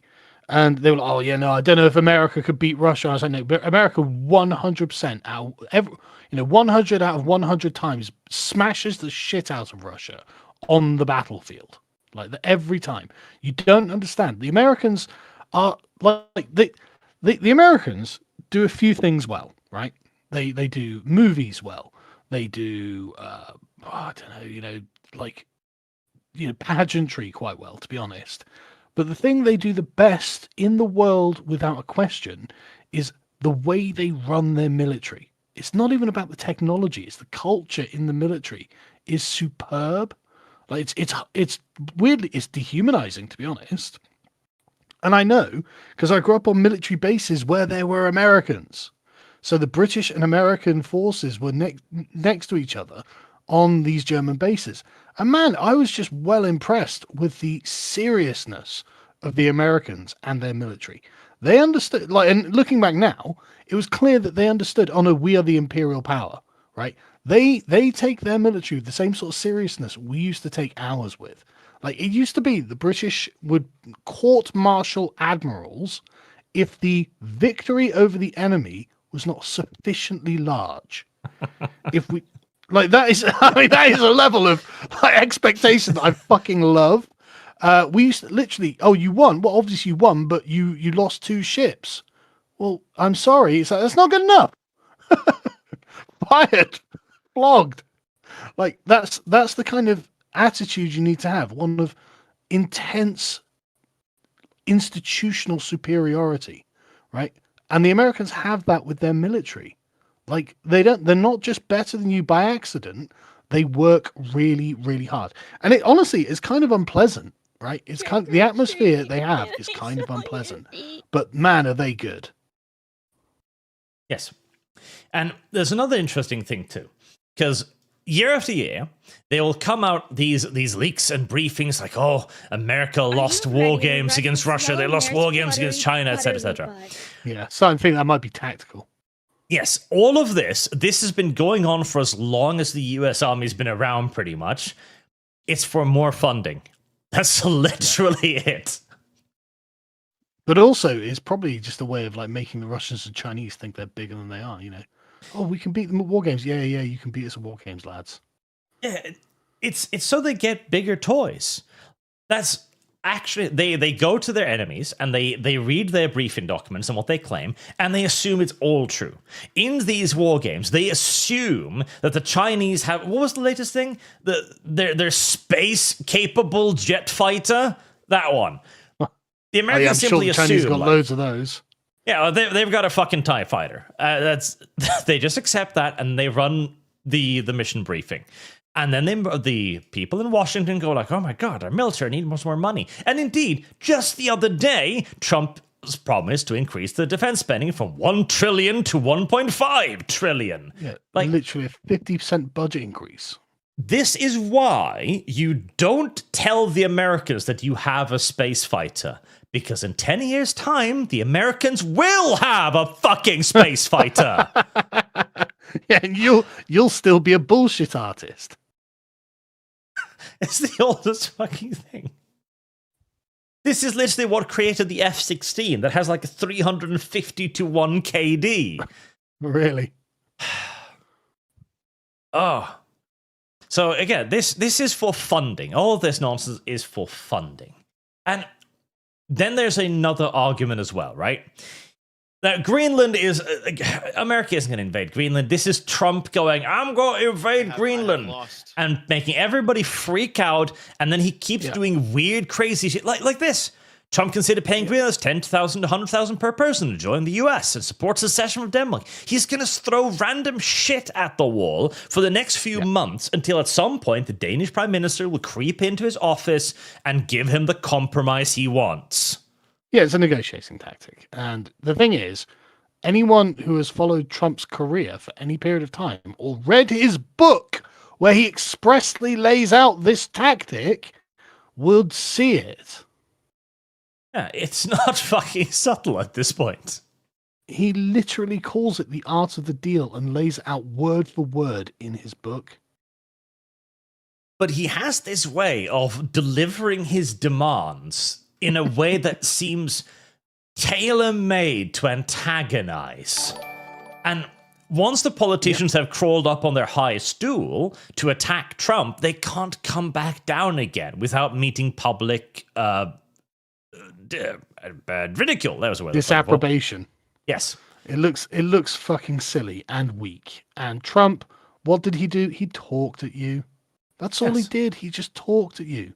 He tweeted a few times and suddenly he got what he wanted because you're fucking stupid and you're highly strung and easily manipulated. And you think Trump's stupid, but he isn't. And I will also say, by the way, that this is a fantastic distraction from another currently ongoing drama. Yes. Not talking about that anymore, are we? We're not talking about that anymore, no. At this point, I've kind of given up. Like, we're never going to fucking learn what the fuck happened on that goddamn island. Honestly, I really don't think we will. I like... On Load Seaters, we did a sort of, award ceremony for, politicians want in 2026. I gave Donald Trump Containment of the Year. Not even joking for this. Because it was just like, Trump is not... It all came out. The whole thing was leaked, and then nobody did anything. Nothing happened, and everyone was just like, right, okay, fuck. Moving on. Yeah. It's all leaked. It's all out there. It's like, and nothing's happening. It's like, right, okay. Fuck. Listen, we're just ran by a cabal of satanic pedophiles. Just... It's true. But sometimes they'll depose a dictator, so... Fuck. Sometimes they'll do something that's funny. So, what are you going to do? It's so crazy. But yeah, no, it's a fantastic distraction, and it worked. It worked. Yeah. As now we're talking about Greenland, we're talking about Minnesota and Venezuela, and we are talking about the fact that nobody's going to fight for any of this. Because here's the other thing, too. We can talk about the theoretical, technical military capabilities of the countries in question. And there might even be a degree of parity there, absolutely, on certain elements. The problem comes in, is Sweden going to fight for this? And the thing is, even if they do, they're not the equivalent of the people they're fighting against. This is the thing. I keep reading books about the Assyrian Empire. I don't know why I find it so fascinating. A part of it, though, is the just sheer dominance of the Assyrian soldier over everyone else. Like, the Assyrians fought people all over the place, in the mountains to the north, in the steppes, in the plains, in, forests, and they just beasted people all the time. Like, everyone, everywhere, all the time. And the number of actual losses Assyria takes can be counted on Fire is the one hand. Like, only, as far as I can tell, only one Assyrian king ever died in battle, but every single king for 1,000 years was a war leader. It's like, sorry, the point of being the king of Assyria is you were in charge of the army, and only one king has ever died in battle. That's wild. That is a level of success you can't even imagine, And and this is the thing. It's like, this is why I'm looking at like America right now, and they're basically in the sort of position that Assyria's in. Yeah, they've got enemies around, but they at any point could trounce the shit out of their enemies at any point, and the enemies all know it. The enemies all know it. And the things do, like, morale is very important here, because if, for some absurd reason, we decided to do a land war on Greenland, and for some reason the US Navy just allowed the European Union to transport troops up there, okay, the European Union would actually do pretty well, assuming that Norway and Sweden and Finland did all of the fighting, because we have the best Arctic troops in the world. Like, we routinely humiliate even the US military in cold response, our Arctic warfare training systems that we do every 2 years. But again, this is all assuming the Americans will just play ball and just fight on Greenland, not use air support, not use their navies to blockade us. They'll just go, oh yeah, we're going to be honorable about this. No, they'll send fighters, bombers over and just bomb your positions, and then they'll send armies to take your capitals. Yeah. They'll literally just throw up a blockade in the Atlantic, and then the 14 men of the serious dog sled patrol will quietly surrender 6 months later. But also, like the Romans would just send armies to the capital as quickly as possible. Same as the Assyrians. If you know that your army is just better than the opponent's army, there is no point fucking around on someone like Greenland. If someone's declared war on us, right, we're going to go take their capital as soon as possible. And like, that's nobody's going to that's want what the Americans to fight. There's no motivation. I fucking love this one. Remember who you're fighting for. Oh, fucking hell, yeah. I'm fighting for Somalian daycare centers. Somali, the GDP, and Ursula von der fucking Leyen. You know what, right? I saw a thing of von der Leyen a few years ago where she was getting into a box with some kid. And I'm like, find out she's quite leggy, actually. When she was younger, she's not a bad-looking woman. Service guarantees citizenship. But now, definitely not fighting for her. But now she's also evil. Yeah, obviously she's evil, but I mean, her name is Ursula von der Leyen. Yes. Like, that is literally a villain's name. It's quite obvious. Probably literally a Disney villain's name. So, obviously she's evil.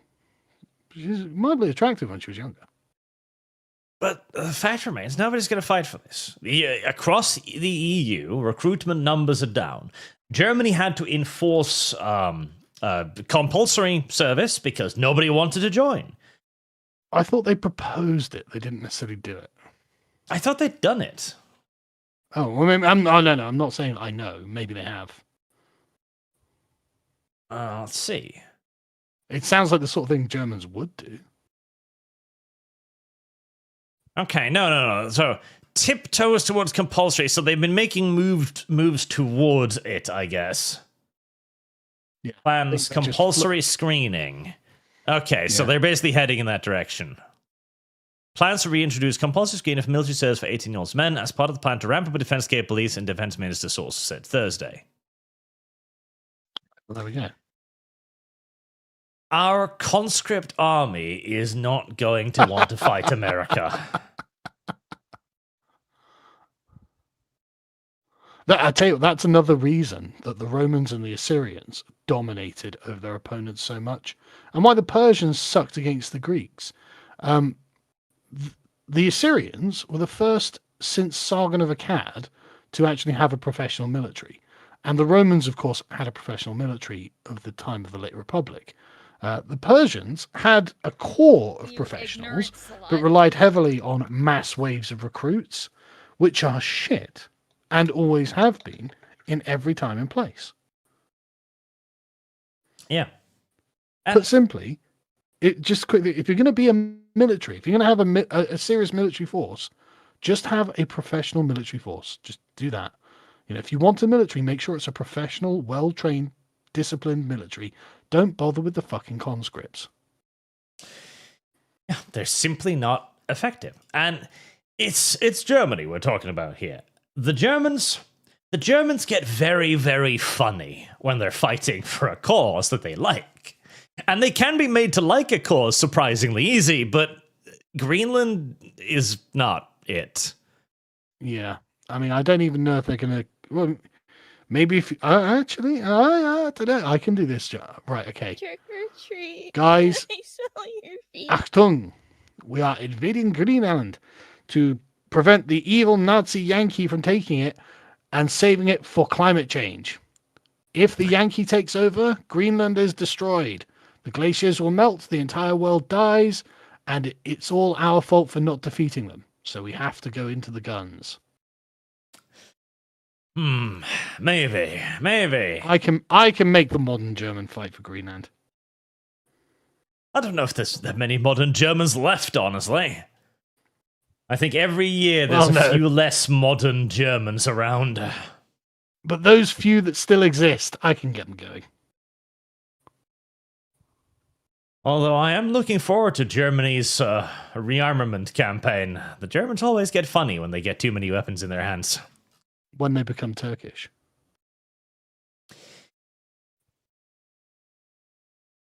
So, there we are. Yeah, there we go. The world is being weird again. Seems like it's going to remain weird for quite some time. Although I do appreciate how blatant America is about it this time, okay? We all knew when they were invading certain countries that they had ulterior motives. So I just appreciate when Trump comes out and says, you're going to give us 50 million barrels of oil. Okay. It's for the oil. So, right, yeah, good point. Now we're negotiating. Lovely. Yeah. But I like the refreshing honesty of it, right? With the neocons, it's just blah blah blah. We need to make the world safe for democracy and spread gay race communism. And well, no, I don't want that. Trump's like, oh, it's imperialism. Oh, okay, fair enough, makes sense. Yeah, I want the Western Hemisphere. Pax Americana. What the fuck? Yeah, okay, fair enough. Got you.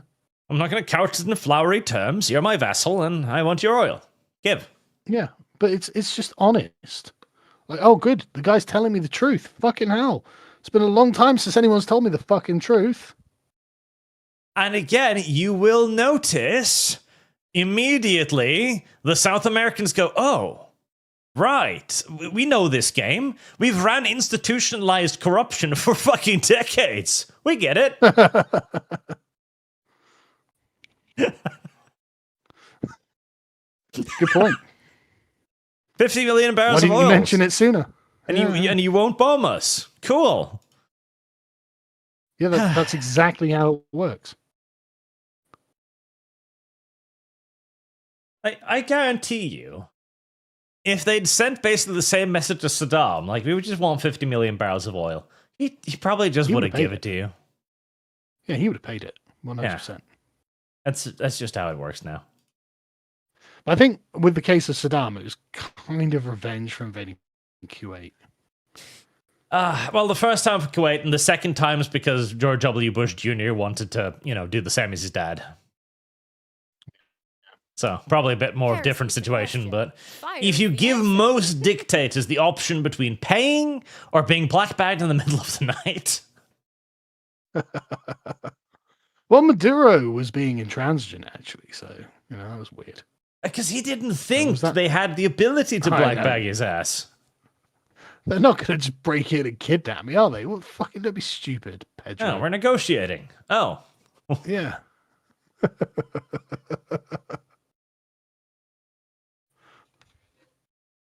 And it leads us to the situation where nobody understands force anymore. The EU doesn't understand force. Russia doesn't understand force. The only one who seems to understand force is the President of the United States. And this is a thing on every level, down to the individual. This is the reason why the white suburban mom will get herself into a position where she's surrounded by armed men. It's how you got... Oh, I love this picture. So you have the socialists going, another horrifying image out of Minneapolis. Look at the terror on this man's face as a federal agent points a gun at his face and threatens his life. And that is a terrifying image. He looks scared out of his mind. This guy holds a fucking grenade launcher or some sort of thing up to his face. It's like, oh my God. Put your fucking hands up, bro. Put your fucking hands up.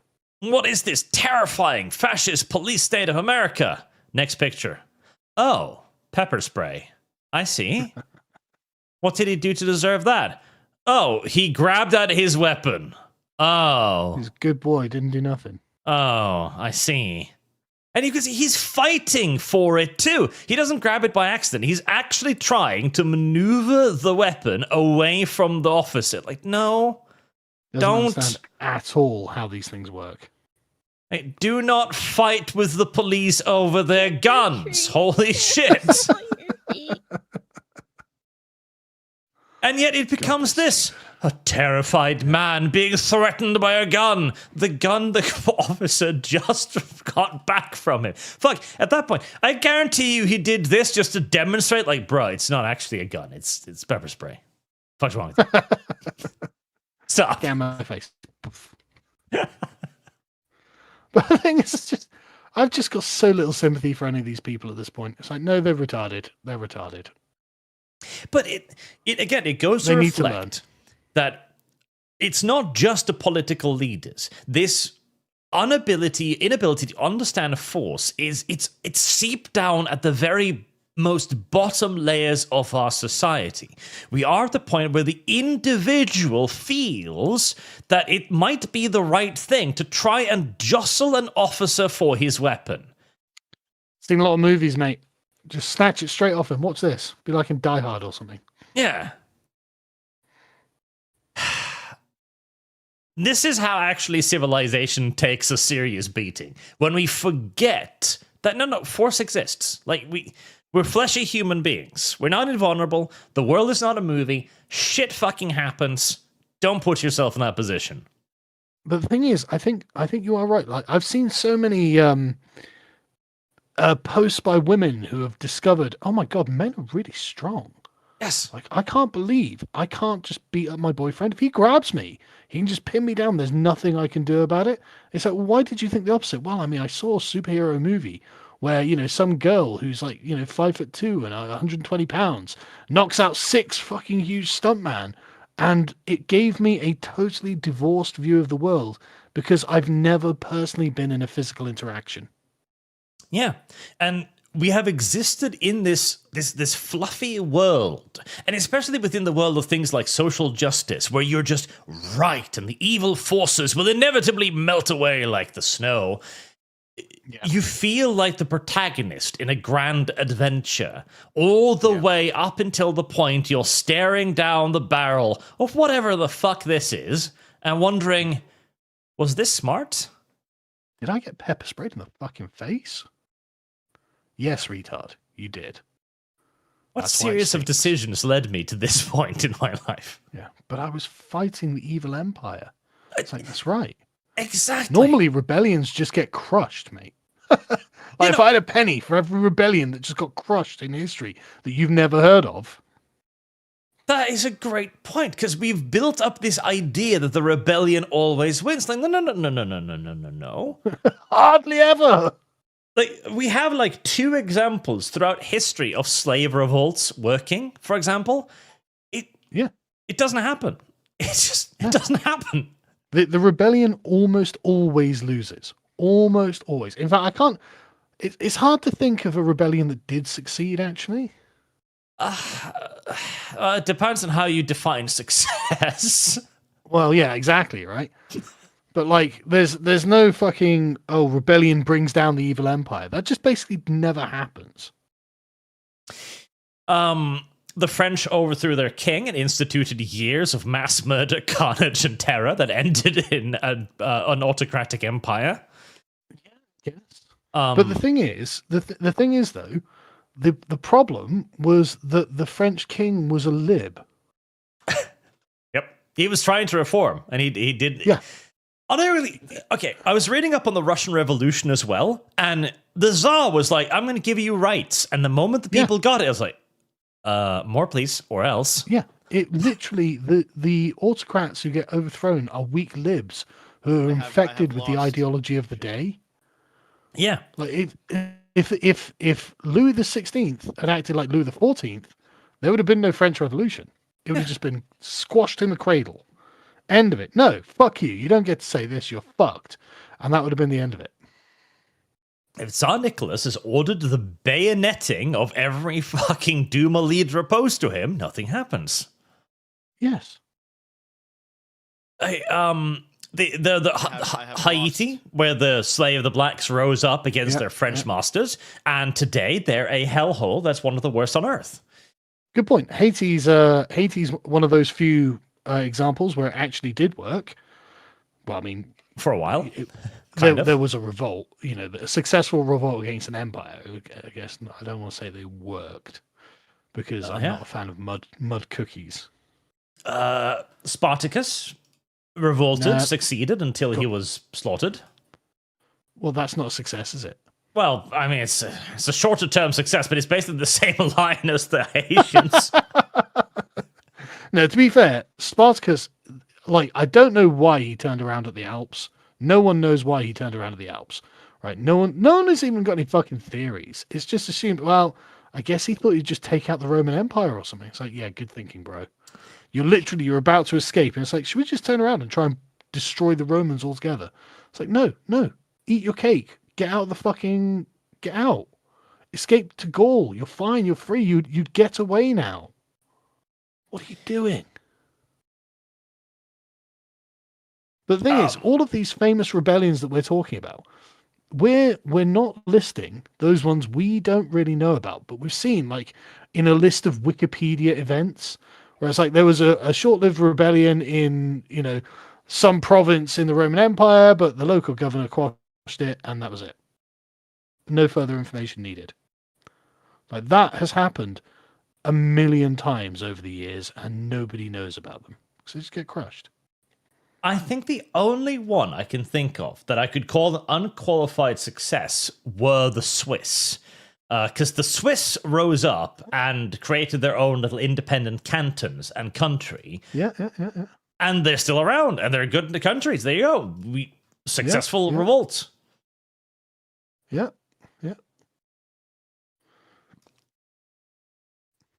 Yeah, that's successful revolt. This man was not Swiss. No, weirdly, the Swiss revolt didn't work for him.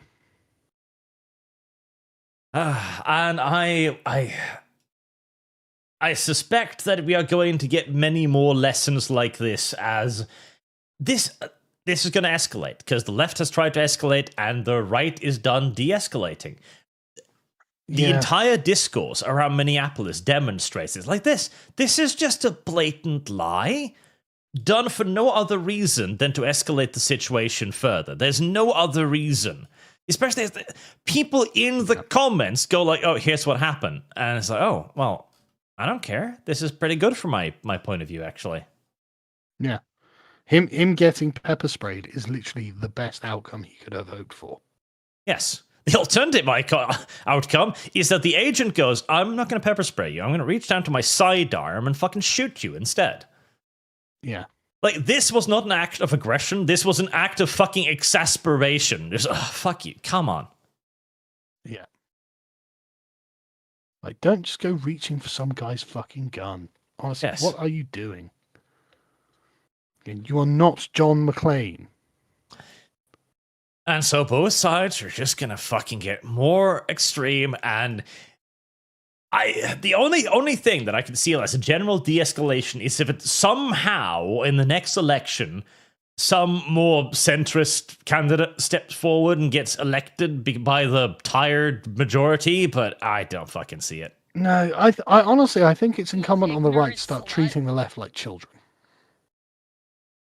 Yeah, establish such a position of overwhelming force that you can take away their guns and just go, "No, don't play with that." Not just force, but moral authority as well.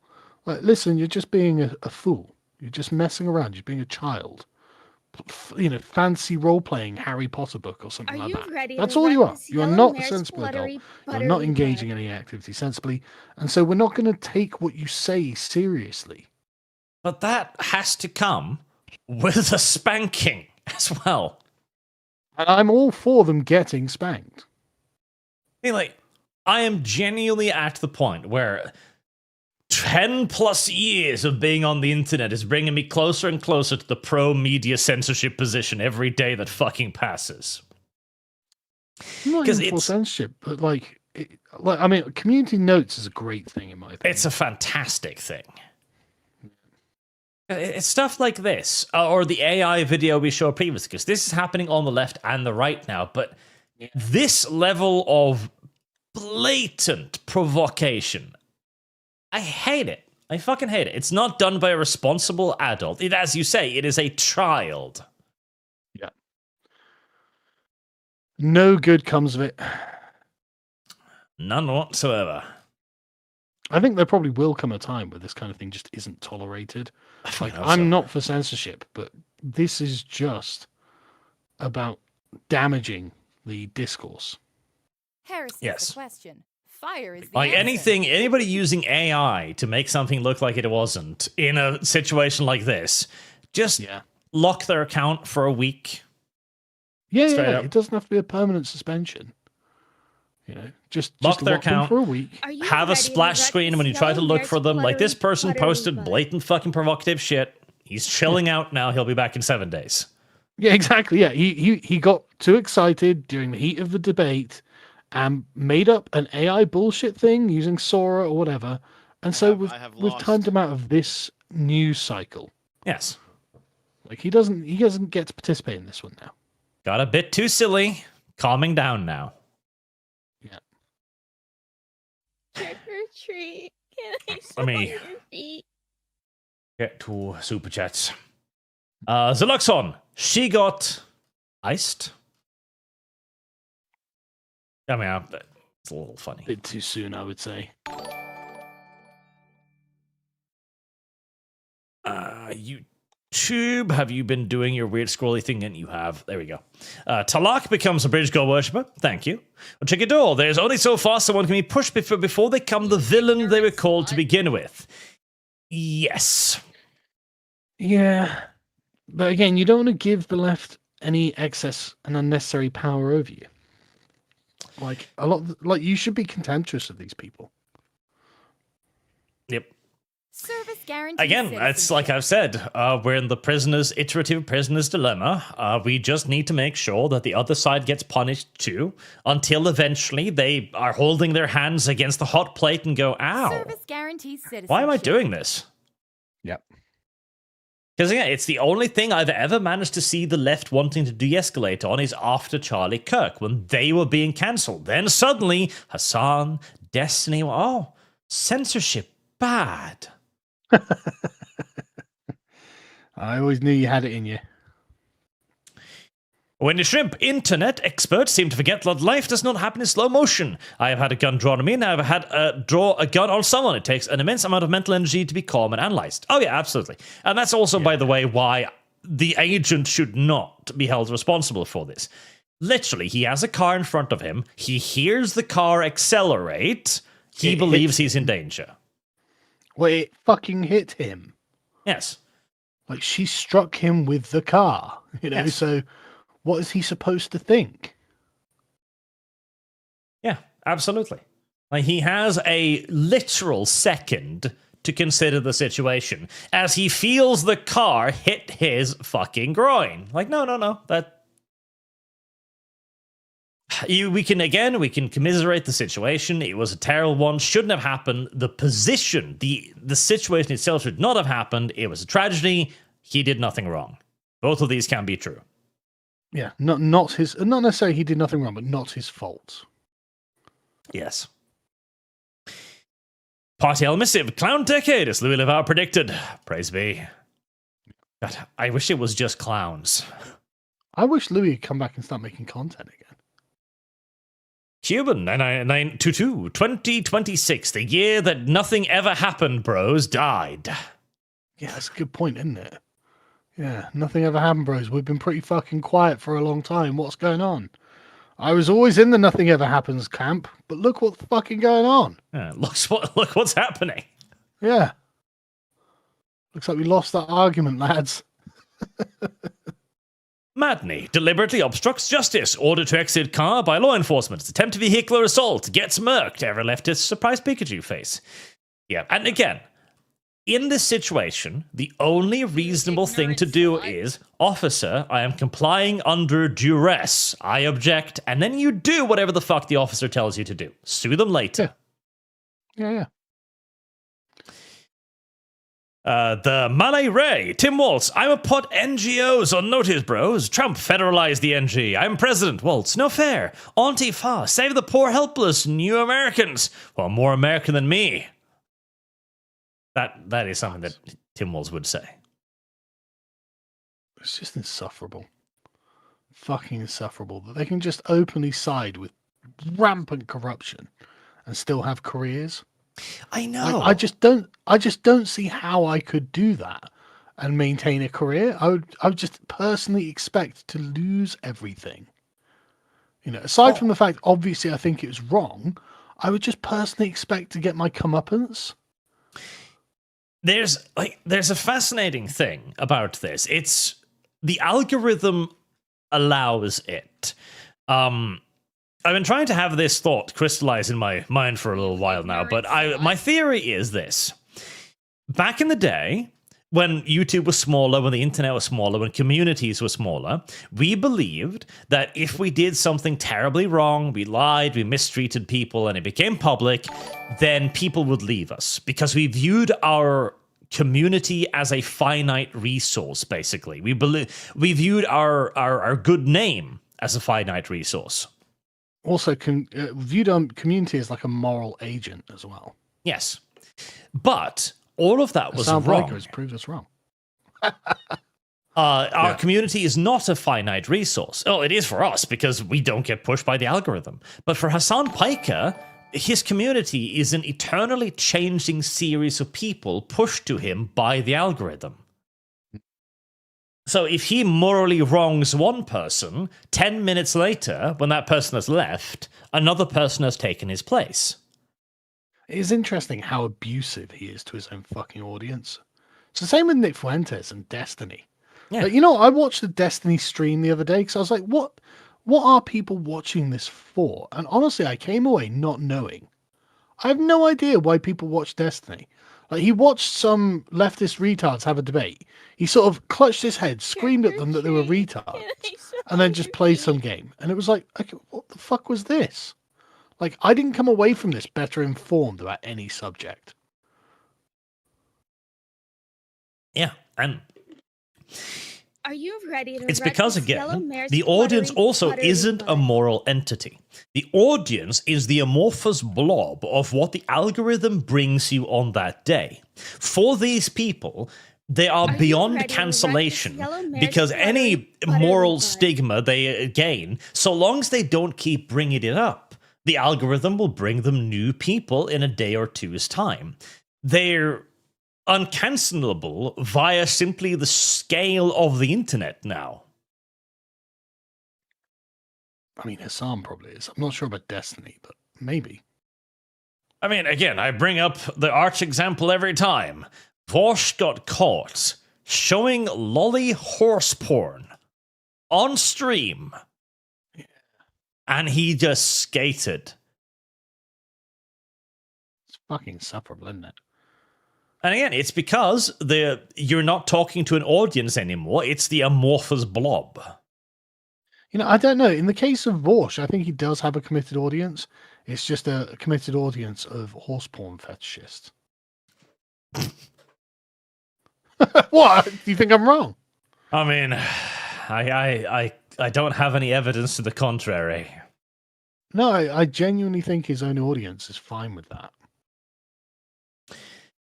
Marksman, Sargon, about Pete Davidson, the reason he I have gets lost. women, he has a large penis. No, Okay. that's not the only reason. He Lots has of guys have got large penises, but like Pete Davidson is funny.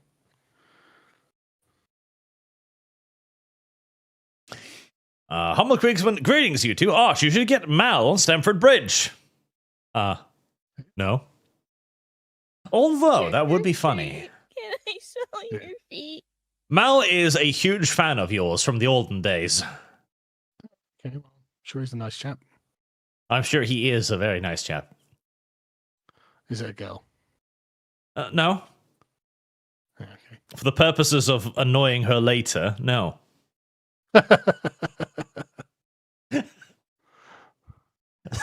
So far, Mal is quite a sort of gender neutral term, so yes, that's to be fair, yes. how am I to know? So, Florida Man, at this rate, I look forward to hearing about the integration of Canadian territories by this time next month. We really are going all in on all fronts. Oh man, it's mad, isn't it? I mean, don't get me wrong, Trump is not helping a lot of things by saying all of this. But I mean, at least it's not boring. That's true. We're not bored. When it's your job to follow politics, sometimes it's really fucking boring. Sometimes, literally, you know, you're in the decades where nothing's happening, and oh man, it's fucking dull. Yep. Other times, you're at the timeline where some guy gets a grenade launcher shoved in his face. Yeah, or Maduro gets body bagged, you know, like Yes. sometimes a lot happens all at once. Sometimes you're sitting there seeing the Black Hawk soar in over Caracas. Yeah. Christianco, 8480. Hey, Arch, in TI, Terran Vector, remember the words layered defense array. Also, right click on a tech, you will be surprised. Layered defense array. I remember it now. It's useless. MD Bull. Waltz apparently said he is first governor in history to go to war with the federal government. What? Forgetting the unpleasantness between 1861 and 65. Yeah, doesn't he know why there's no slavery in America now? To be fair, Tim Waltz probably is pro-slavery, but secretly. No. I'm not gonna suggest that he'd be pro-slavery. Obviously not. You know, that's unfair. It just sounds ridiculous. Does he not know that the Republicans ended slavery? Of course not. Trick or treat. The Democrats Can I were for smell it. your feet? But he is a Democrat. Humble Like, there are mercy. so many things it sounds like Tim Waltz doesn't know. It'd be really Correct. funny for him to find out. Ranked choice voting would prevent civil war. Yes, no. Are you ready to wreck Um, this yellow mare's no. fluttery buttery No. butt? Why would it? I am genuinely approaching the point where I'm thinking that we do need some form of limitation on the franchise, but Ignorant slut. I don't know what, because almost every limitation I can think of can obviously be abused in some way. No, net tax contributions. If you're not paying taxes, you don't get to vote. Simple as. Taxes is a good one, yeah. It's very easy and it's very fair. So if you're working and you're paying taxes, you're making net tax contribution, yeah, you're upholding the system. Of course you deserve a voice. If you're a fucking parasite taking out of the system and you're not a next taxpayer, no, you don't get to make decisions. Why the fuck would you? Why would you want to? Can I smell your feet? Like, if I'm paying for someone else to live in my house, I don't then take their advice on how to run the thing. Get a job. Get your own house. Absolutely. Absolutely. Rubbleleg603, quick thing, Arch. Did you see or hear that Magekill has a video out now complaining about and signal boosting a fellow 40k channel called Remember or something like that? He got hit as AI. Ironic. I did not see that, no. Right, so there's a channel called Remembrancer or something. I'd not heard of him until I saw that it pop up in my feed that he'd been demonetized because he's not an AI channel, but YouTube have decided you look like an AI channel or something. And then they were like, okay, yeah, and the human reviewer has said you're an AI channel, and so he's like, you can do live streams and stuff like that. Like, you can see his face. He's obviously not AI, but YouTube are like, no, we think you're AI now. So, fuck yourself. And it's like, okay, that's really unfair. So, that honestly, supporting... I don't know who this guy is. He's probably woke, blah, blah, blah. But if you're concerned about genuine fairness, this isn't fair. Absolutely. That sounds very unfair. And hey... Yeah, it's really horrible. Really That horrible. also sounds like the first non-selfish thing Magekill has done in his entire career, so good on him. Yeah.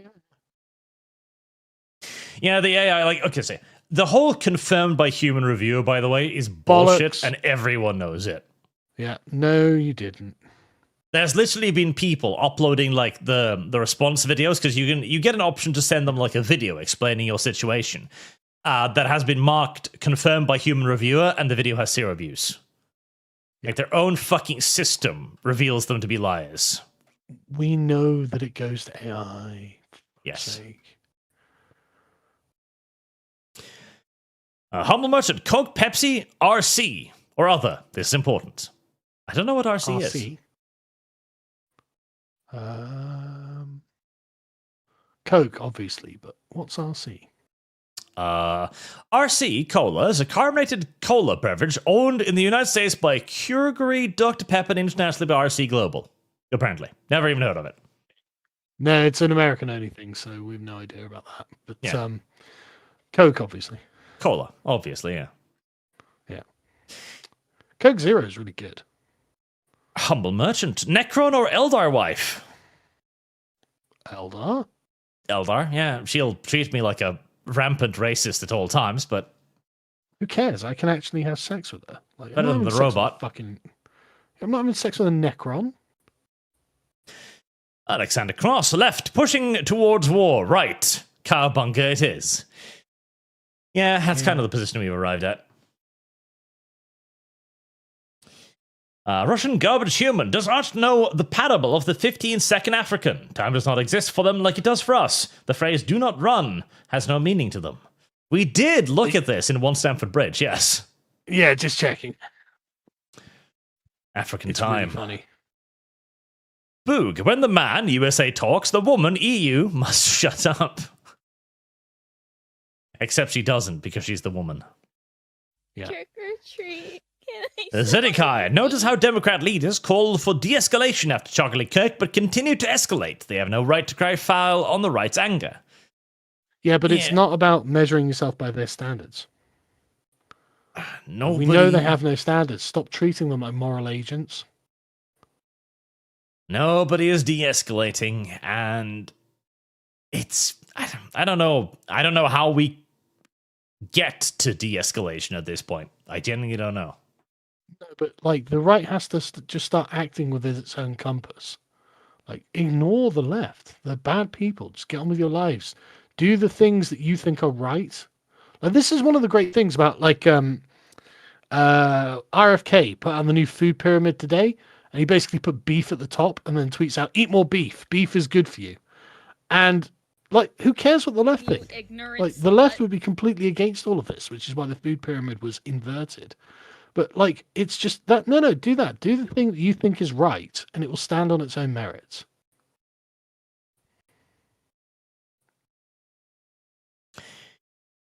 Scott the Celt, it's been a long year. It's been a week. Yes. Yeah. Literally the meme. Midrael, politics is the art of the possible, force is the law of reality, and both have to be understood to achieve anything important. Sometimes messy but practical is actually attainable. Oh, yeah. Dreadnought Logan, I've been burned too many times by leftists to ever trust them. She could have wanted to hit him or not, but I didn't care.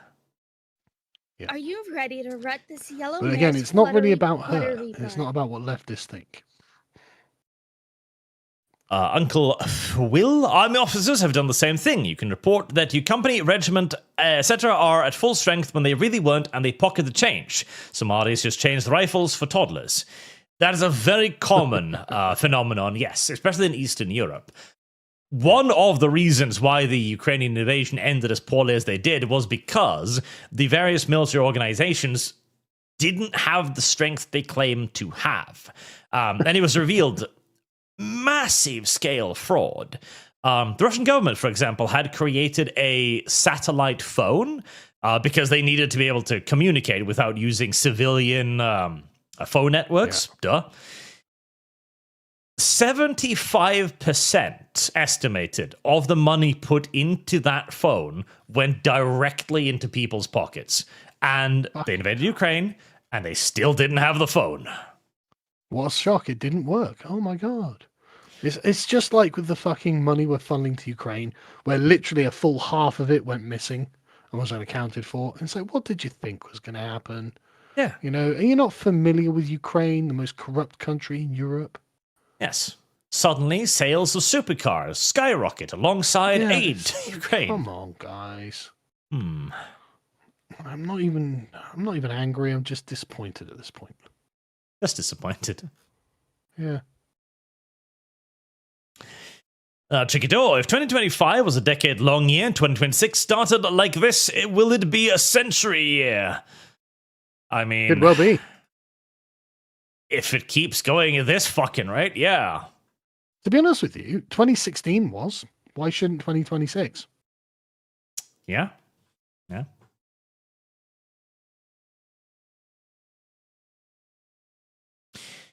Zeloxon, I am glad she was shot. Oh, they cheer when we die, we'll cheer when they do. Be glad if you aren't trying to assassinate them yet. No, again, because that kind of just puts you on their level, and they'll beat you with experience. Brun Hydra, this all ends when everyone gets proverbially roughed up enough times to force them to conclude, yes, peace is the better option here. Right. Yes. Everybody needs to experience the consequences of their actions to finally go, oh, this is all terrible. Yeah. I'm actually tired of getting punched in the face. I think I'd like to try not getting punched in the face. Therefore, I will not punch you in the face. Yes.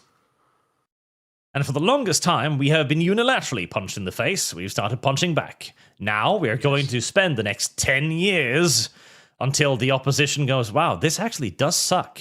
Why are we doing this? Great question. Glad you asked, Democrats. Glad someone finally asked the important question. Sentinel Rex. An American Civil War ends with the right pressing the I win button because we are more armed, organized, and have 90% of the service members on our side.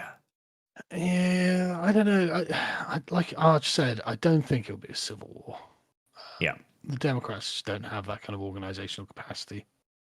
Like, I can see basically civil disorder, but it's not going to be a war like we view wars.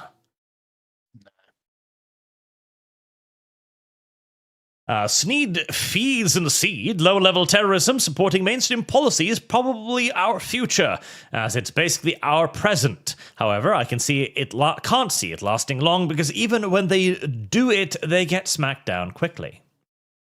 Yeah, they're not great at anything, really. I mean, the best outcome, I guess, is that they try and get stopped immediately before anything happens. Yeah, I mean, there will be occasions where they get something off, the plan off. But you're just going to have to deal with those, I'm afraid. Uncle Shio. The biggest issue is with the left is that they've deluded their people into thinking they're close to funny mustache man 2.0. Therefore, whatever they do is justified. How do you de-escalate that? That is the complicated question, because it's not just funny mustache man. It's they believe they are the good guys in the Disney story. Like, literally. They think they are the good people here. Their oppositions are evil, and they've deluded themselves into a position where they're not just fighting evil, but that they will inevitably win against that evil. Yeah. Although, didn't one of the Star Wars movies end with the rebellion losing? Yeah, The Empire Strikes Back. No. One of the new ones. Oh yeah, that was The Empire Strikes Back again. Yeah, but that's funny to me, man, because it's like leftists, even in your fucking fantasies, you can't win. Even when you get to write the fucking story, you write the story of you losing your rebellion. Marksman. I saw a Tim Pool video where he mentioned the woman was encouraged to come down to the state to join the protest by her wife. It appears that the woman was a lesbian and one of them was going to move states. Looks and find that she was part of the protest. Okay. Again, all of this is hearsay at the moment, so yeah, reserve judgment. But it doesn't really matter why she was there. People are free to go to protests.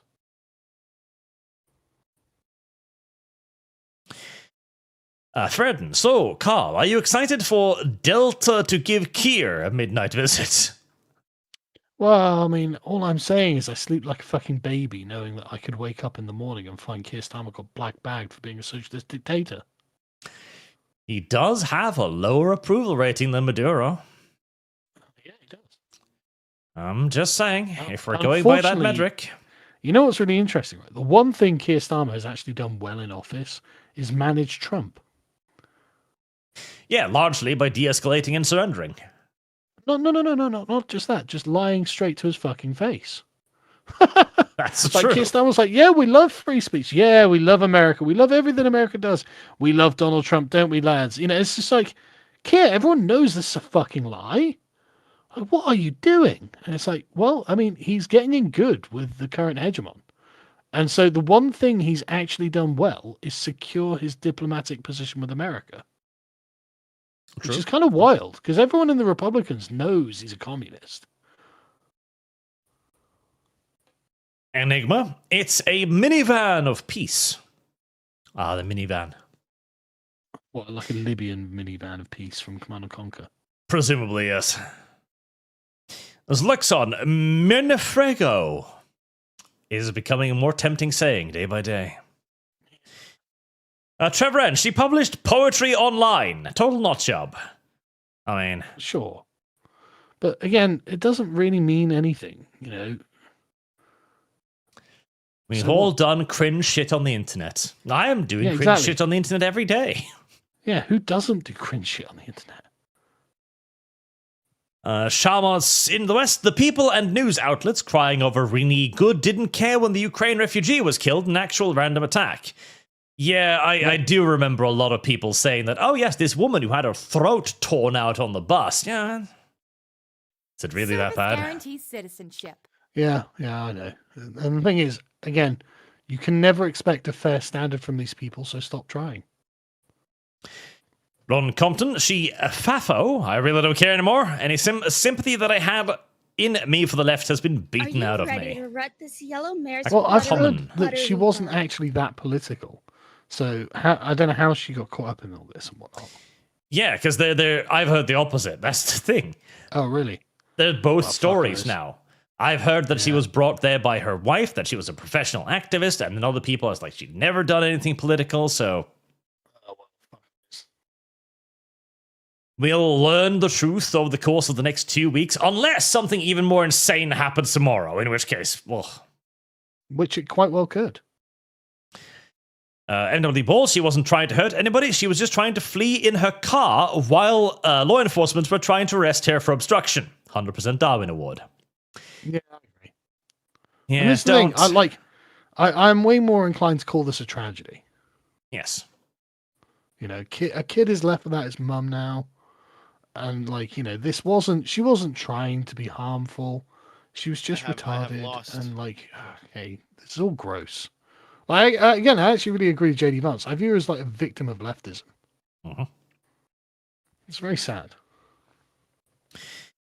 Shaman McLamy. Dad was involved in a guns out arrest. Got behind the wrong car, kept calm, kept his hands up, complied with the police, was briefly put on the ground and cuffed before being let go, all in half an hour. Yeah. It's just what you have to do. It literally, yes. That's what you have to do. In the moment, you are in danger. Just comply. If you feel they overstepped their authority, we have an entire legal system focused on dealing with that. Yeah. And the thing is, there are all sorts of left-wing judges who are just itching to take a case where the police are abusing someone. So don't worry, you'll be able to fucking find someone to take your fucking case. Or Chicador. I love that early 2010s, most of the people held Venezuela up as a model communist success. I remember. Believe you me, I remember. Yeah. Hard to do that when they're all starving, though. Yeah, difficult. Yeah. Fredden, they left literally think Trump is an antichrist. Anything he does is bad, no matter what. No, they think he's Hitler. They don't believe in Antichrist.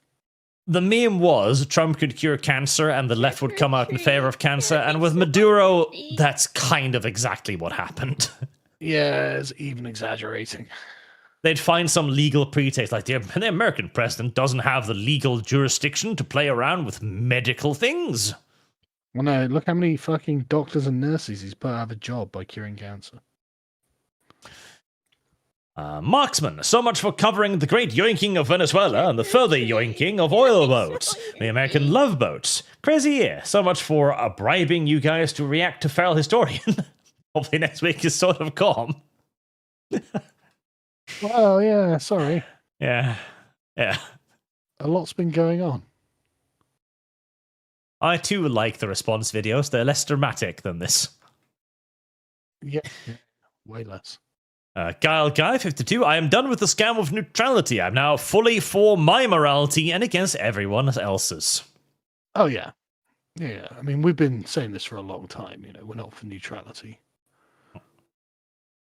Enigma, you think Trump plays Hearts of Iron? I don't think Trump knows what a computer game is, honestly.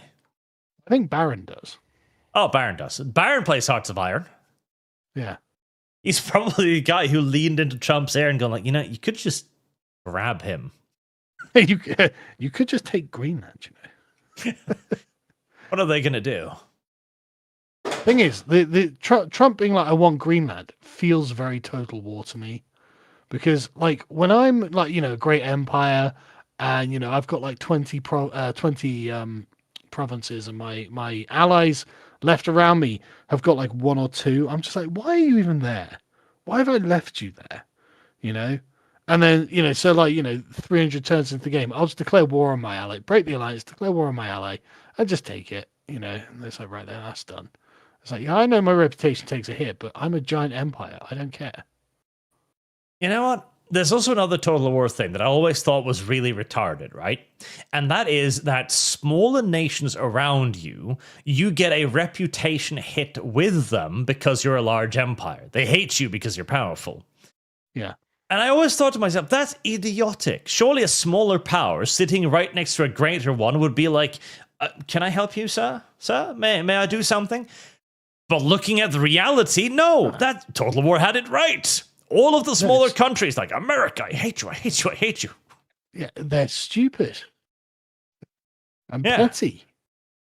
And Total War simulated that. And, well, I take it all back. That's how the world works. Yeah. Warthog Fire. Yes, Sargon, the left are not the barometer of morality. Their history of behavior is the barometer of how we should interpret theirs and respond to that behavior. Correct, but we should decide what we think is right.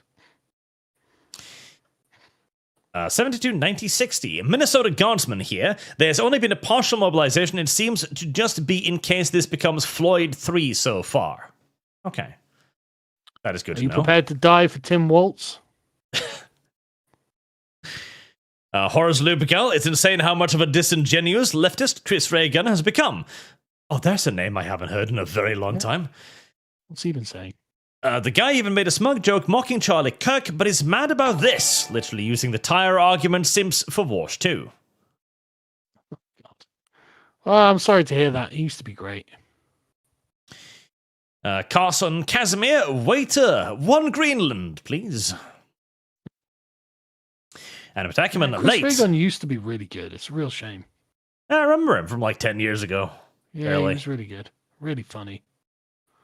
Happy Talented. New Year to all of you. Off I go at 2x speed to catch up to live time. Good luck catching up. Anonymous, I don't care for the packs. I'm not dying on an ice rock for the right to have a Muslim immigrant and a woke tyrants. That's also an interpretation, yes. Sensible, yeah. Frog Jupiter, leftist. I thought you said no new wars. Trump, I came, I saw, I snatched. Is it really a war if it's shorter than the Avatar movie? Well, that's the thing. Is it like that's the thing? Oh, we're at war with Venezuela. No, you're not. Yeah, you know. Venezuela can't fight a fucking war. Venezuela is not going to declare war on you. Don't worry. Yeah, it's literally got no possibility of fighting a war against the United States. Could Venezuela even get troops to the United States? No. Simulation 1158. Regarding the Minnesota National Guard, it's not who will fight for Tim, it is who will fight out of fear of their home or family being taken away. Is Tim Walt's going to take your family away? Service guarantees citizenship. Valen Deathblade, it's not about the left being the barometer of morale, it's because when they left says they want to kill us, celebrate killing us, and cry for more, we should believe they want to kill us and act thusly. Well, I know. But we should do what we think is right, not what they think is right, or what they, what they care about. Like when I'm making a decision on what right and wrong is, I do not take a left-wing opinion into account. Like literally flat, simple that. Gary Thomas. Sargon, you left out the best part of the interview. Godall goes on to say that other countries that haven't been colonized are doing fine, like Japan, because Africa and Japan are definitely comparable. Yeah, and the African guy literally says, yeah, but that's not Africa. As in, we're not Japanese, you moron. And it's, yeah, that is a good point. I forgot about that. He's like, he basically is saying, I know my people. It's like, yeah. Lewis doesn't. Enigma. I just remember the latest Superman movie was a parallel to current Fey America Day. Guess that also includes opposing dictators. That's true. It was okay when Superman did it. I never watched it. You didn't miss much. Didn't think I would. Enigma. So Russia was humiliated by Japan on the ocean. Yeah. The last, 150 years of Russian military history has been kind of sad. I mean, they were on the winning side in World War II. They were, mostly due to a lot of American trucks. Yeah. But there we go, that's something. Chloe, imagine the rest of Europe acting like they can take Germany easily after they took Paris. That is level of cope our Europhiles are showing. It also shows the restraint the USA has when you can pick a fight with the actual hegemon and not get the boot. Brandon. Oh yeah, Sargon, what was up with Harry's rant about neocons on the podcast? This is pretty different than Iraq and would benefit the plebs too. Well, he's not wrong. There's Lindsey Graham and standing around with this stupid piggy Lear being like, yeah, finally, I get to kill someone or I get to order someone to be killed. And it's like, gross. He's not wrong about that. And friendship and milking farm. William Icebane, I'm curious, what is the Leafs' opinion? At this point, I can guess Dev's opinion. It's going to be the opposite of everyone else's, which means the cop did everything wrong and the woman should have been allowed to leave the scene. Yeah, no doubt. Dev, if that's inaccurate, sorry. It's just you've had some really bad takes recently.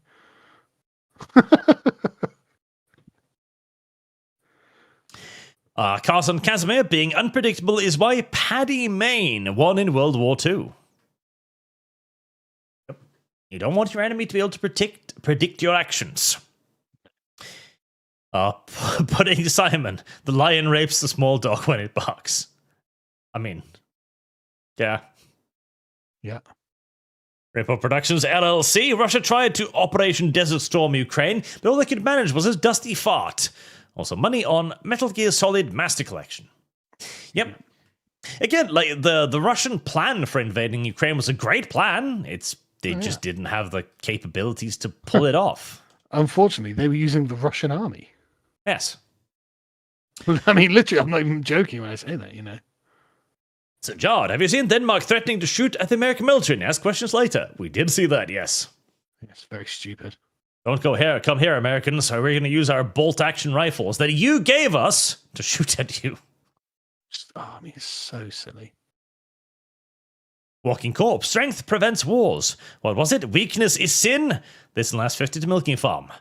Weakness in and of itself. Yeah, it's provocation. As it is. And if anything, the world should be very happy that America has been as nice as it has been for as long as it has been. Yeah. Like I was saying earlier about the Assyrians, like, you guys don't understand how good we have it. Like, it could be so much worse. I mean, if it was Russia that was the superpower, things would be so much worse.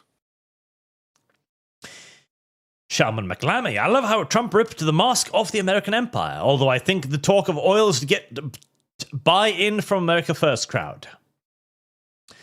Why would the America First crowd care about oil?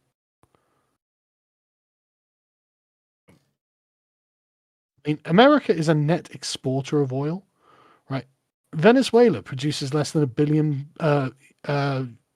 million barrels of oil a day, and America produces 13 million. Like, it's like America does not need Venezuela's oil. What this is about is making sure that Venezuela doesn't send that oil to China. 80% of Venezuela's oil production goes to China. That's what this is about. No, China doesn't get to have our oil. Yep, it is about stripping your strategic enemies of access to oil, and also it's an excellent way to dump the price of oil, which will also hurt Russia a lot. To be honest with you, it's going to take a long time. It will, but it's a nice little pressure grip around Putin's balls, largely ruined by the UK going like, if you lose this war, Russia, we're going to occupy you. Well, I mean, it's just going to take a long time to get any kind of good production going with the Venezuelan oil. I looked into all of this for a segment last week, so I happen to know it all to hand. But honestly, the shock and awe of it is actually more interesting. And the fact that it put the shits up all of the right people, that's the more interesting bit about it. Enigma. Every argument for fair game is countered by asking, you and what army? Yes. But we were lucky enough to have an army that also said, okay, we'll play fair. Yeah. But then we decided to piss off that army for 50 years. Frog Jupiter, did you hear about Trump finalizing the Greenland deal? Also, I didn't hear about the COPA in New York being step one in abolishing private property. No. I didn't hear about either one. No. Manga 2, anyone else noticed how the Venezuelan operation mirrored how the mobile infantry operates in Starship Troopers book? That's a great point, actually. I mean, they didn't bomb their parliament, so only partially. They bombed Chavez? No, sadly, that was fake news. Oh, was it? Yes. No! It's a tragedy, I know. Oh, that was the funniest bit. It was. It was pretty great, but no, they didn't. Ah. Genuinely gutted. Right, I rescind my support for Donald Trump. It was a tragedy. It was just one more bomb. Like, why not? Come on. Yeah. You're already there. Actually, what was stopping you? You're already dropping stuff. Yeah. Dreadnought Logan. International law is nothing more than the velvet glove over the iron fist. So long as you have an iron fist, that is. Now the Emperor has shown his wrists. Yeah, but you are correct. That is exactly what it is. And that's exactly what the European Union has forgotten. Yes. 191 Redbird. Trump's going to pull out of Europe and NATO, having the EU and NATO think it was their idea in the first place. Be funny, actually. John Jim, Arch, and Sargon. Did you guys hear about the president of Austria saying one day, maybe soon, they will ask all their women to wear a hijab? What? What? No. That can't be true. Even in Austria. Matthew Newman, oil is also a lubricant and plastics in windmills too. That's true. Base Hillbilly, this is our hemisphere, you just live in it. I mean, again, care to argue? Veer Midibutra, Sagan, what is wrong with AA? Academic agent, I guess. And the hate American Empire side of the right. Their Jewsburg is on par with the worst case of TDS. Sad to see. Yeah, it's a lot of Jewsburging. A lot of what they say is not necessarily wrong, but it's very idealistic in my opinion. Like, whilst Israel gains any kind of tangential benefit from anything that happens, we can't be happy with it or support it. It's like, I mean, it's hard to think of any kind of policy that's not somehow touched or influenced by Israel, really. So that just means we have to hate everything, and I don't agree with it. It's too much. Yeah, it's fine to do things even if it might benefit somebody we don't like. It's okay. Yeah.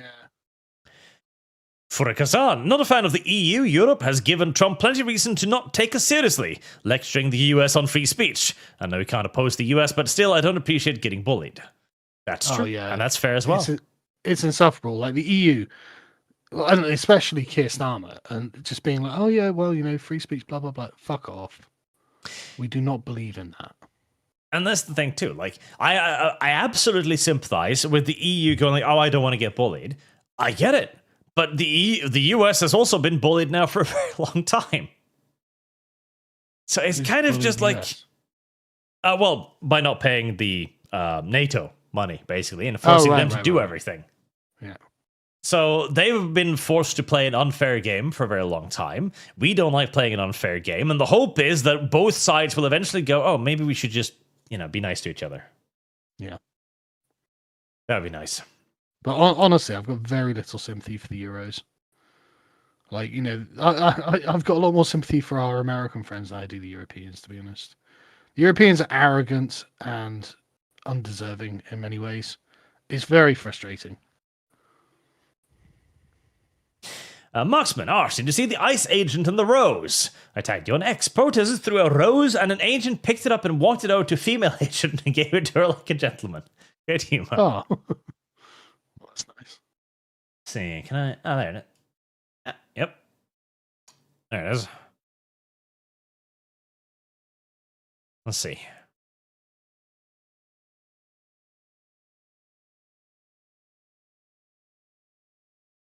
There's the rose.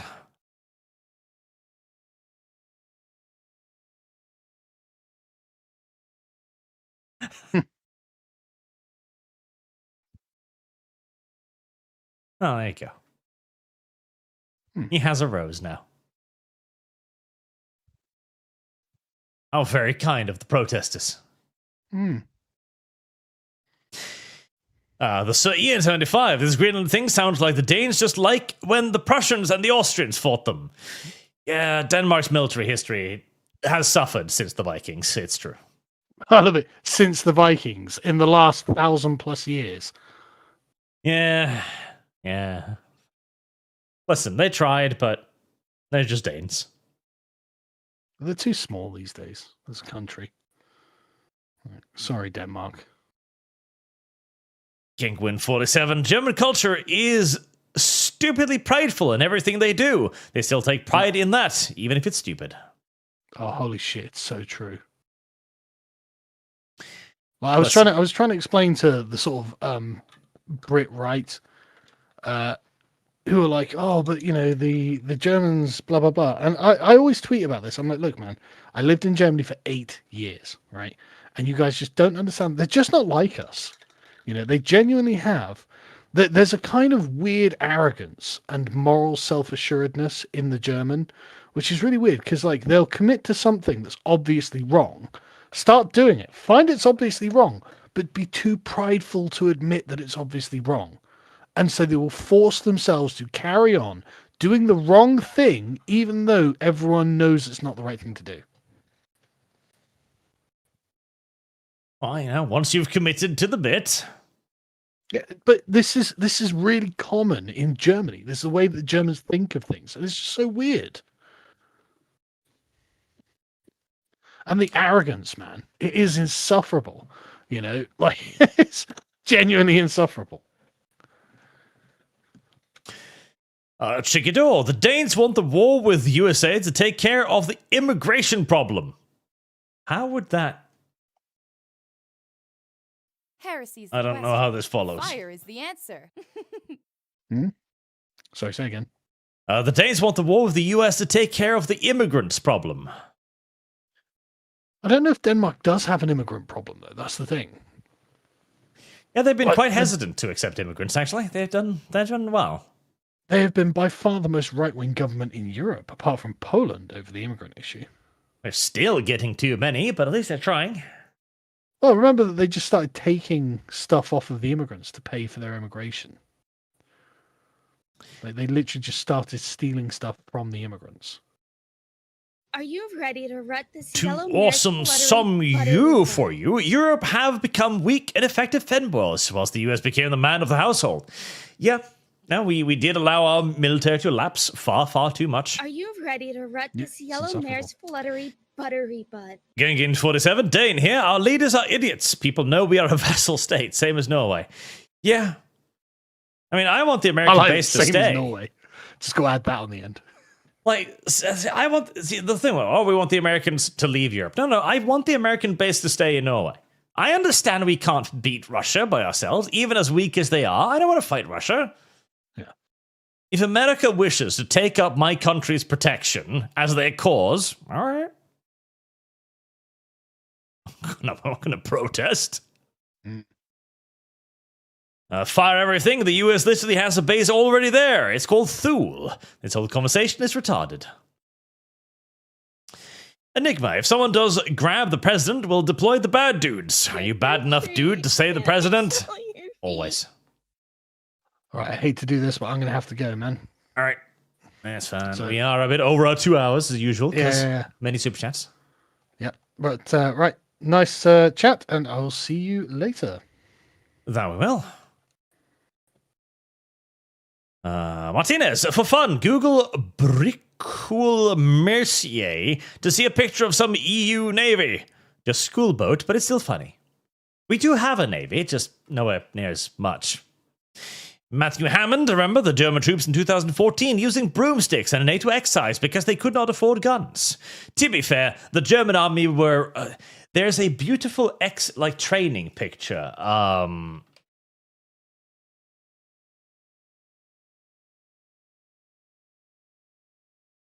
I don't know if I can find it, but there's a brilliant picture from before the Second World War showing German tankers practicing tank maneuvers without the tank. Is this just a picture of 5 guys huddled together in a field pretending to be inside of a tank?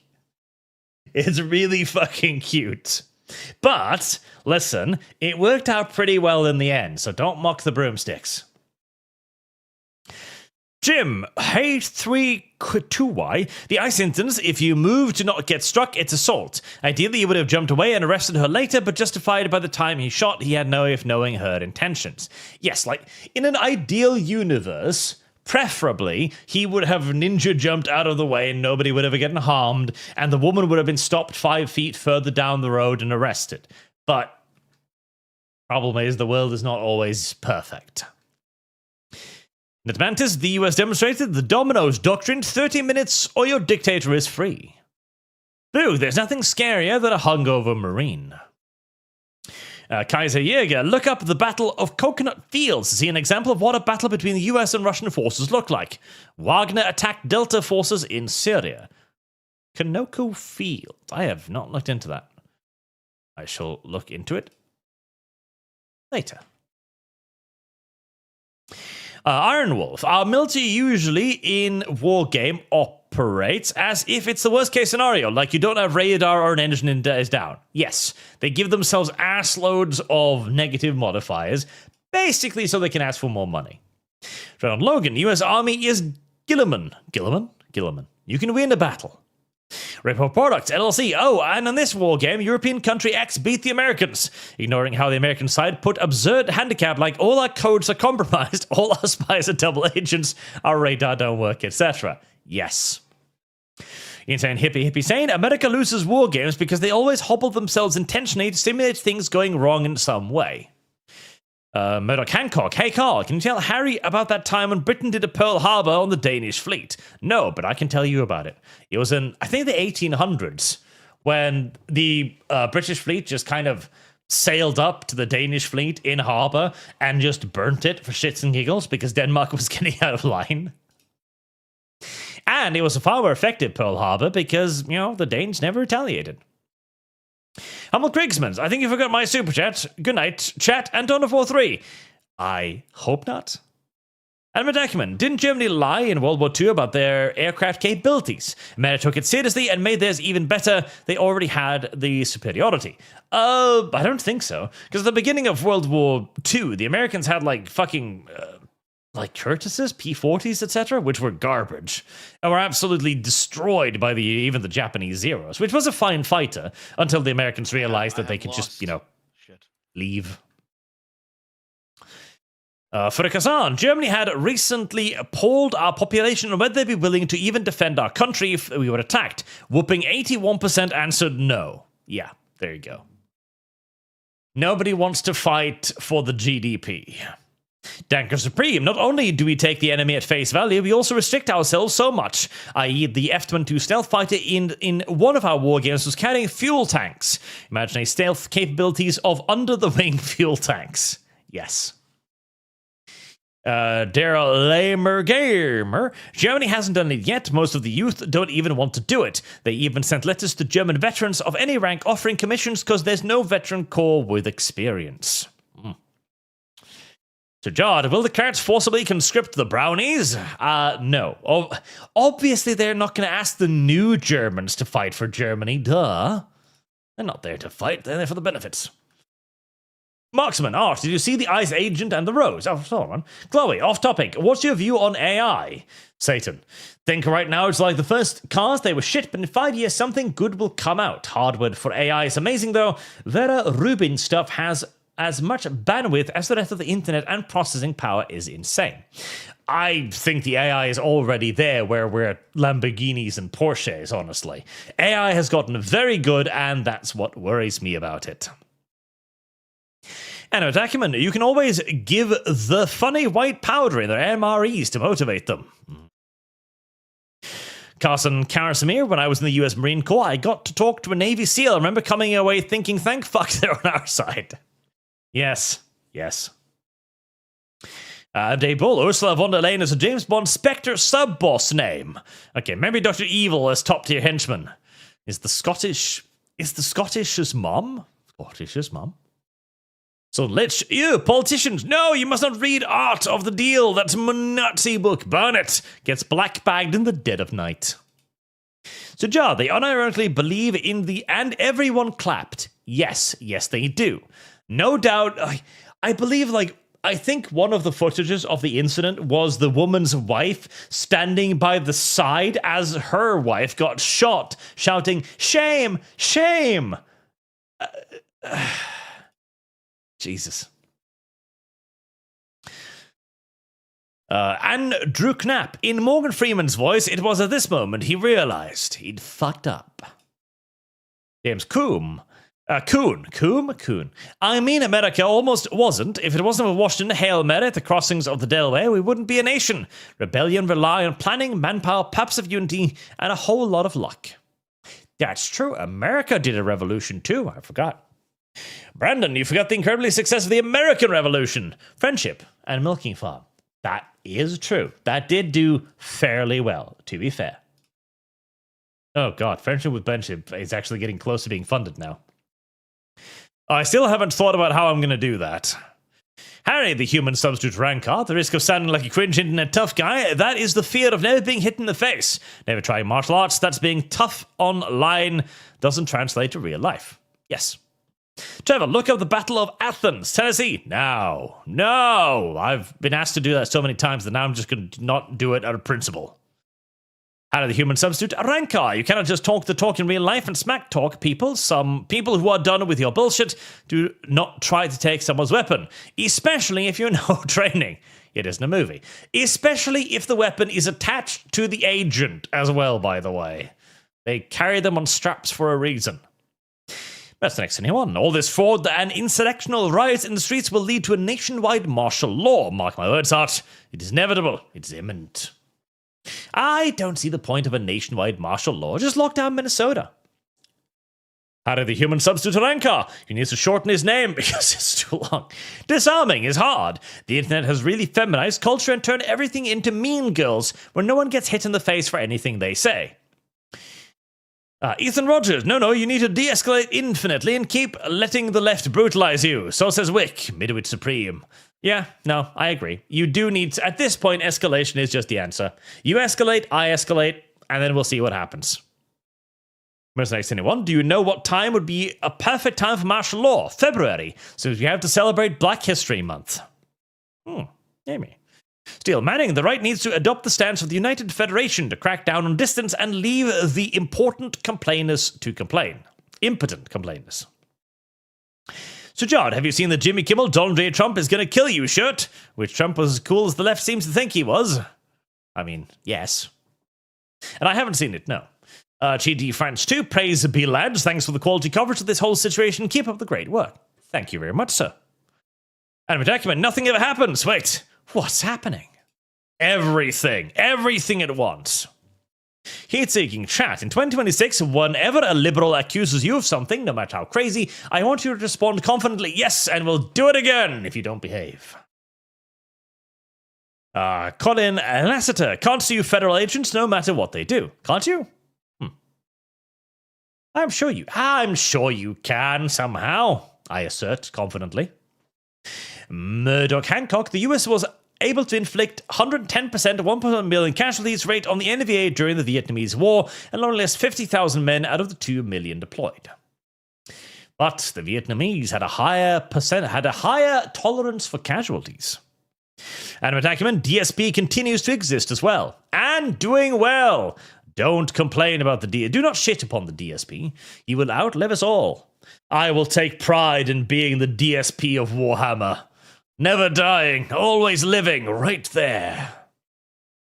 Sensible Center. Telegraph reporting X could be banned in UK. I mean, considering what happened when they tried to do that in, Myanmar or something, I wouldn't recommend it. Grace here. Phobos, can you read my SL? I think it's offline. SL. Streamlabs? Grace here, Phobos. Grace here. Phobos. I can't see anything about that name. I just covered the last one from Glowy. It might have gotten eaten, because I can't see it on my back end.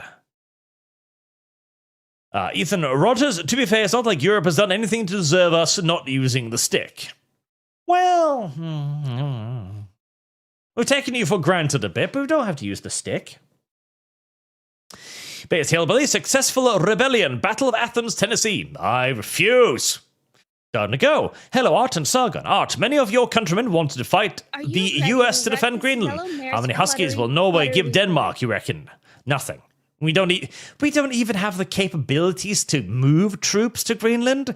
Normally, when Norway needs to move stuff, like when we did to Afghanistan, for example, we ask the Americans to do it for us. We're not going to move shit over there. Sentinel Rex, Art, chat, and community is a homegrown amorphous blob. We need to stick around. I've been here with you and Sargon since I was 12. I'm 29 now. That's true.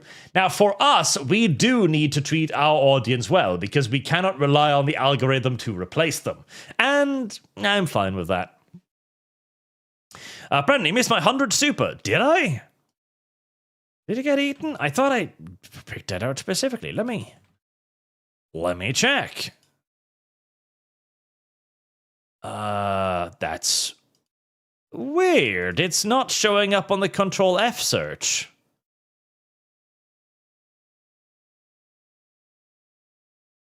That is weird.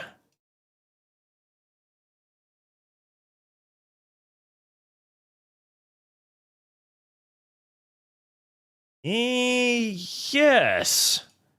It's actually not showing up.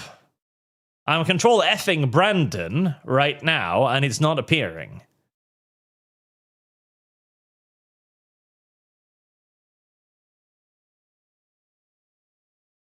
That's really fucking weird. Let me try to control F100. Maybe I'll find it.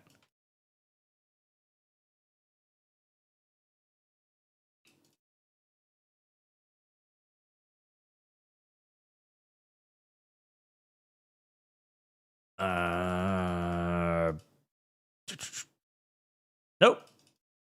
It's not even finding if I just do 100. YouTube might have eaten it? Or my Control F or Google page or something is fucky wucky. I do not know.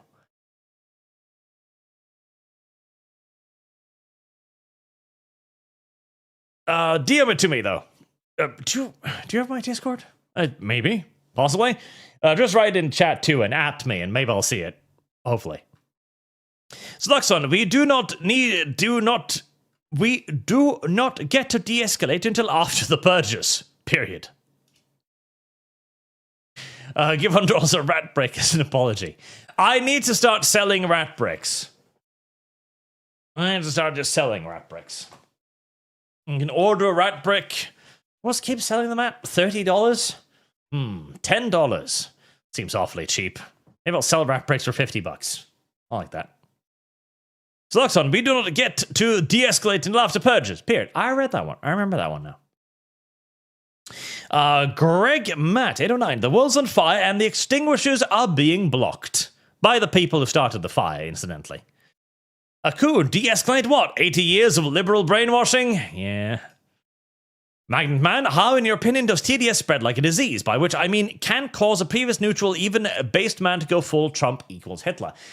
Exposure over long periods of time. Simple as. It's the repetition of the narrative over and over and over and over and over and over and over again until it becomes reality. Harry the Human Substance Rancor, Elder Wife would be wild. How is that even a question? True. How is that even a question? Alexander Cross, talking of armed uprising as unjust authority, you should look into the battle. Nope. Eat your ass. Eat your ass! Manage the Red, these Somalis are giving immigrants a bad name. My great-grandparents both came here as immigrants, where they worked hard to get the American dream. Then both my grandfathers joined the army for World War II. Dawn of War III fun. Absolutely. Like, that's the thing. All immigration is not bad. It's just that we've allowed the wrong people to emigrate. The people whose entire culture is literally based on taking advantage of any opportunity given to them. Bad. Anime document. Keir Starmer knew the people to ask consent from, and it apparently wasn't his constituents, nor the people. Man, nerd question for Carl. Have you played Fire Emblem 3 Houses? It's a few 3 houses. It's a few years old, but there is prequel coming soon. I'd be interested to see Carl react to the political parallels with real history. I do need to get the Fire Emblem thumbnail started at some point soon too. Jankers the Great, here are the shekels from our Jewish overlords. Thank you. Anime Acumen.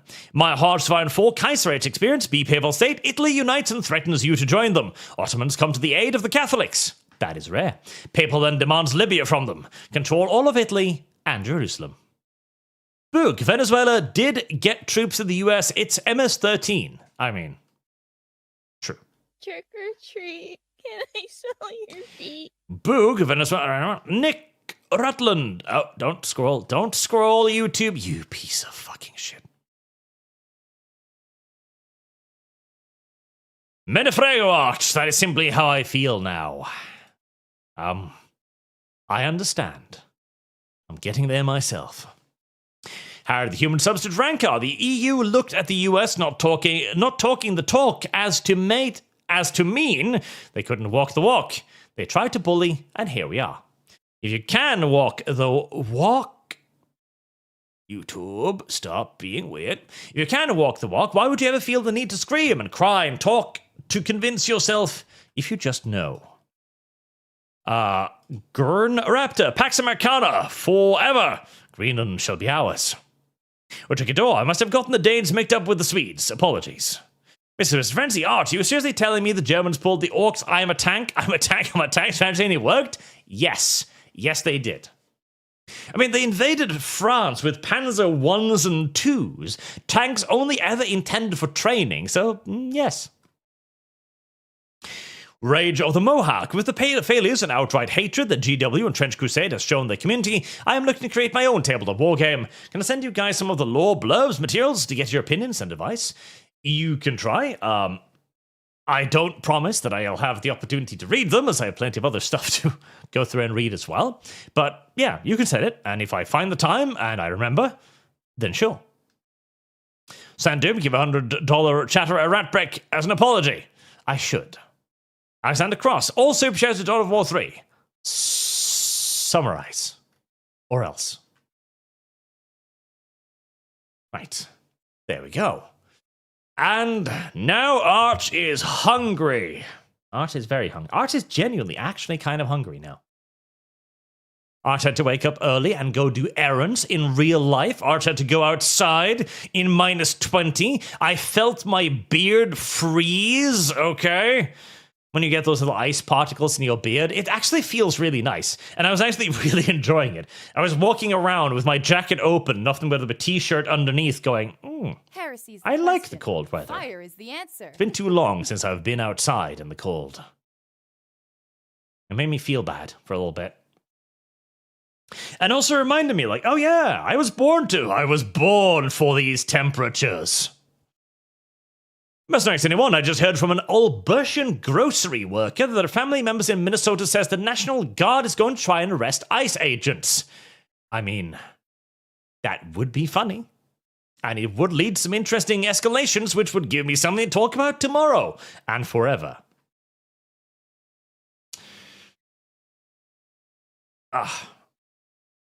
It does get prickly when it's cold outside. It's funny. I like it. Right. With that, I shall wrap up. Thank you all very much for watching. Thank you for your super generous donations, as always. And thank you for coming out to hang out with me and Sagaruni today, who had to leave because he's fat and weak and needs to sleep or something because he gets up at 6 in the morning to go to his job. What an absolute weakling. Condemn Sagaruni's softness. Condemn it, chat. Loudly and stridently. Until tomorrow, have a very good night, chat.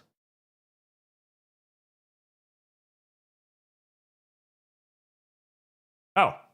Yeah, why doesn't that show up? Fuck. It won't actually show me what you're saying now.